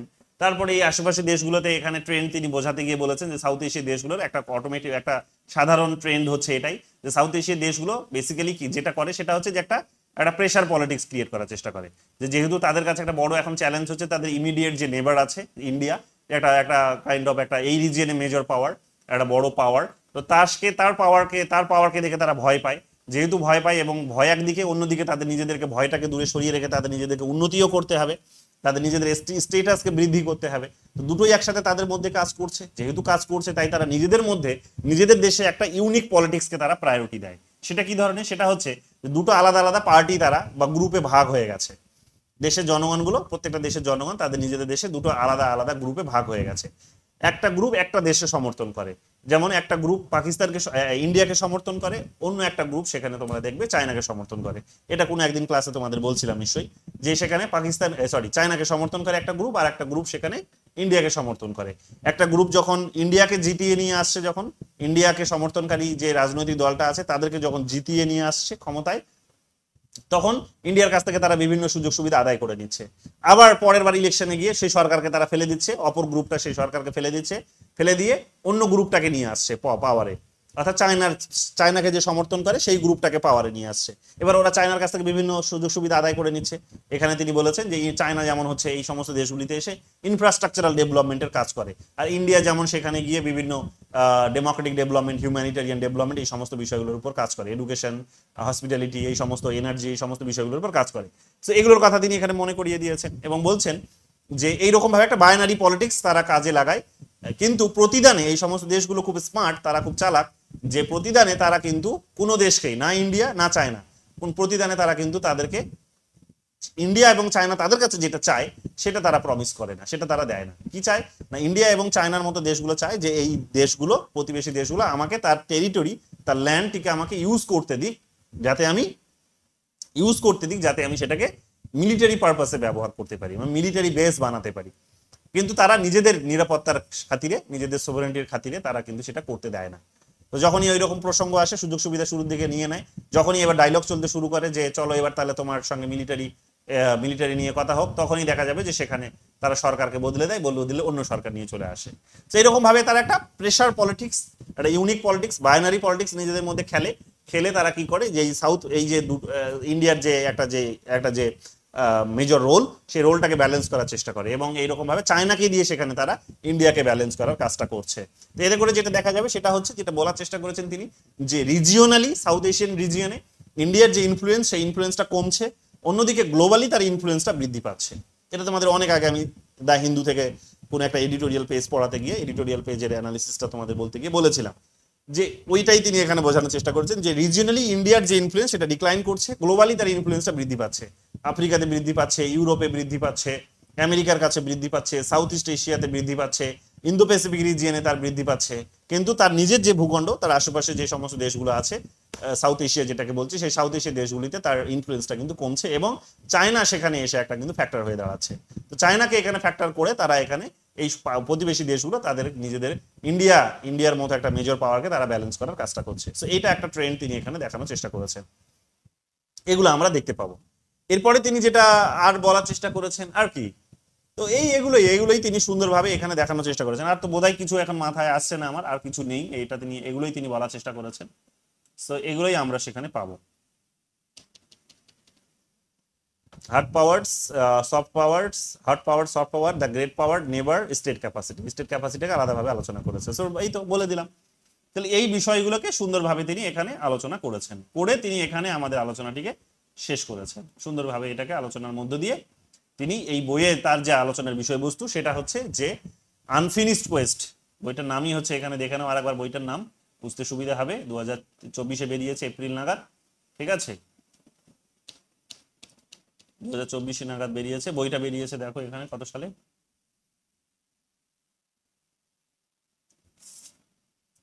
2024 বেরিয়েছে। যাই হোক, অক্সফোর্ড থেকে বেরিয়েছে, ঠিক আছে। অক্সফোর্ডের বইগুলো কিন্তু মানে খুব সাধারণ পাতি বই এগুলো হয় না, অক্সফোর্ডের বইগুলো কিন্তু খুব মানে মানে টাইম নিয়ে যত্ন সহকারে লেখা হয়, এবং সব বড় বড় মাপের রাইটারদেরকে দিয়ে তারা লেখে, এবং খুব সিলেক্টিভ পাবলিকেশন তারা করে, কিন্তু যেগুলো করে সেগুলো কিন্তু খুব নাম করা। সো ভালো করে এগুলো মাথায় রাখো, যে যেই বইয়ের সম্পর্কে তোমাদের আলোচনা করলাম, যে বিষয়টি নিয়ে আলোচনা করলাম, এটা নিছকই কোনো সাধারণ কোনো বিষয় নয়। সো বইটার নাম দেখতেই পাচ্ছ, the unfinished quest, India search for major power status from Nehru to Modi. যে ইন্ডিয়ার যে অসমাপ্ত যে একটা বলতে পারো প্রচেষ্টা, অসমাপ্ত প্রচেষ্টা মানে এটা চলতেই আছে এখন, অসমাপ্ত প্রচেষ্টা বা আকাঙ্ক্ষা বলতে পারো, যেটা ভারতের নেহরুর সময় থেকে মোদি পিরিয়ড পর্যন্ত চলতেই আছে। তো সেই প্রচেষ্টাটা কি না, মেজর পাওয়ার স্টেটাস সে অর্জন করতে চায়। এবং মেজর পাওয়ার হওয়ার জন্য তাহলে যেগুলো দরকার, যে অ্যাচিভমেন্টগুলো সে এখনো পর্যন্ত করেছে এবং যেগুলো করতে পারেনি, যে কারণে করতে পারেনি, এই বিষয়গুলো এখানে আলোচনা করেছে। এই গেল তোমাদের বিষয়বস্তু, এগুলোই তোমাদেরকে এখানে ভালো করে বুঝতে হবে। এই আলোচনাটা যদি মাথায় ঢুকিয়ে নিতে পারো, এরপরে তোমাদের কাছে আশা করি ফরেন পলিসি তোমাদের কাছে জল ভাত। এবং যে ইনফরমেশনসগুলো এরপর তোমরা পড়বে, ইনফরমেশনগুলো তোমাদের কাছে জটিল মনে হবে না। কান্ট্রি টু কান্ট্রি রিলেশনসগুলো ফরেন পলিসির ইউনিটটাতে তোমরা যখন পড়বে, তখন তোমাদের কাছে এগুলো জটিল মনে হবে না, এগুলো খুব সহজ মনে হবে। তো এই বিষয়গুলো তোমাদেরকে এখানে মাথায় রাখতে হবে, এগুলো তোমাদেরকে ভালো করে বুঝতে হবে, ঠিক আছে? এই পিডিএফটা কেউ চেয়েও না আমার কাছে, আমি তোমাদেরকে এই পিডিএফটা দিতে পারবো না, তার কারণ এই পিডিএফটা দেওয়ার রাইটস আমার কাছে নেই। এই পিডিএফটা এখানে দেখতেই পাচ্ছ, লেখাই আছে Oxford university press, not for distribution. এটাকে আমি ডিস্ট্রিবিউট করতে পারবো না, কাজে আর আমার কাছে এটা কেউ চেয়েও না। এটা বইটা যদি পড়তে ইচ্ছে হয়, গল্পটা বলে দিয়েছি, বেসিক বুঝে গেছো। পড়তে যদি ইচ্ছে হয় বইটা কিনে নিও, বইটাও আছে আমার কাছে, বইটাও আছে। আসলে এই বইটা আমাদের ডিপার্টমেন্টের একজন স্যারের কাছে এসেছে, উনি আমাদের একটা বড় জার্নালের এডিটর। তো আমাদের যে জার্নালটি আছে, Jadavpur journal of international relation, সেস থেকে প্রকাশিত হয়, জানো যে টপ র্যাঙ্কিং এর একটা জার্নাল। তো সেখান থেকে সেই সেই জার্নালের এডিটর হওয়ার সুবাদে কারণে ওনার কাছে এসেছে যে এটা যাতে রিভিউ বের করেন উনি। তো এবার ওনার সময় হয় না, তাই উনি আমাকে দিয়েছেন যে তুমি যোগ্য ব্যক্তি, এটা করো। তো আমি সময় নিলাম, মাসখানেক সময় নিয়ে একটু একটু একটু একটু করে আমি খুব স্লো রিডার, আমি স্পিডে পড়তে পারি না। তোমরা আছো অনেকে স্পিডে পড়ে শেষ করে দাও, আমি পারি না। আমি খুব টাইম নিয়ে পড়ি, দিনে হয়তো 4 পেজ 5 পেজ 6 পেজ করে পড়ি, তার থেকে বেশি আমি পড়তে পারি না। আর অন্যান্য কাজ থাকে তার মাঝে, এগুলো ব্যালেন্স করে পড়ি। তো যাই হোক, এরকম ভাবে ব্যালেন্স করে করি, সময় লাগে। এখন রিভিউটা জমা দিয়েছি আমি, দেখা যাক রিভিউ যদি বেরোয়, যদি প্রকাশিত হয়, যদি ছাপে, তাহলে জানি না কি কেমন লাগবে রাইটারকে, মানে পাবলিকেশন থেকে এটা পাঠিয়েছে স্যারকে যে এটা রিভিউটা বের করা হোক, বা চাইলে অথারের সাথে একটা মানে একটা একটা ডায়লগও হতে পারে, একটা সেমিনারও করা যেতে পারে, ডিসকাশন তো আলোচনা অ্যারেঞ্জ করা যেতে পারে। এই কথাটা তিনি বলেছেন, পাবলিশার্স থেকে বলেছে। এবং তারা এটা পিডিএফটা পাঠানোর পরে তারপরে তারা বইটাও পাঠিয়ে দিয়েছে, যে বলেছে যে যদি বই প্রয়োজন হয়, পিডিএফ পড়তে যদি অসুবিধা হয়, তাহলে বইও পাঠিয়ে দিতে পারি। সো পরে আবার বাই পোস্টে তারা বইও পাঠিয়ে দিয়েছে টাকা খরচা করে নিজেদের। সো এই আর কি, তো কাজটা আমি শেষ করলাম, এখন দেখা যাক কতটা ভালো লাগে। বাকি আমি বোঝাতে পেরেছি তো? তোমাদের ভালো লেগেছে? যা বেরোবে সেটা তো পরে বেরোবে, আপাতত তোমাদের কি ভালো লেগেছে? সবাই তো বেরিয়ে গেছে, 8 জন আছো, ভালো লাগলো? হ্যাঁ স্যার। বাকিরা? হ্যাঁ স্যার। বাকিরা হ্যাঁ একটু স্যার। জলদি বলবে, নাম বলতে পারবো না। হ্যাঁ স্যার, ভালো হয়েছে, দারুণ। ওকে, হ্যাঁ স্যার, ঠিক আছে। ঠিক আছে, তাহলে আজকে এতটুকুই থাক। ঠিক আছে, এবার দেখো ফরেন পলিসি জল ভাত মনে হবে, এবার পড়তে থাকো ফরেন পলিসির বাইরে। স্যার, আমি টেক্সট করেছি, একটুখানি দেখবেন। হ্যাঁ দেখছি, আমি পাঠিয়ে দিচ্ছি। আমার একটু হেল্প লাগবে স্যার আপনার, আমি ফর্ম ফিল আপ করতে পারছি না। ঠিক আছে, আমি পরে কল করছি তোমাকে। ঠিক আছে, চলো তাহলে আজকে এতটুকুই থাক। দেখা হবে আবার আগামীকাল, নতুন কোনো এবার টপিক আমরা আলোচনা করবো, আইদার ইউনিট 5 নাহলে ইউনিট 10। Good night.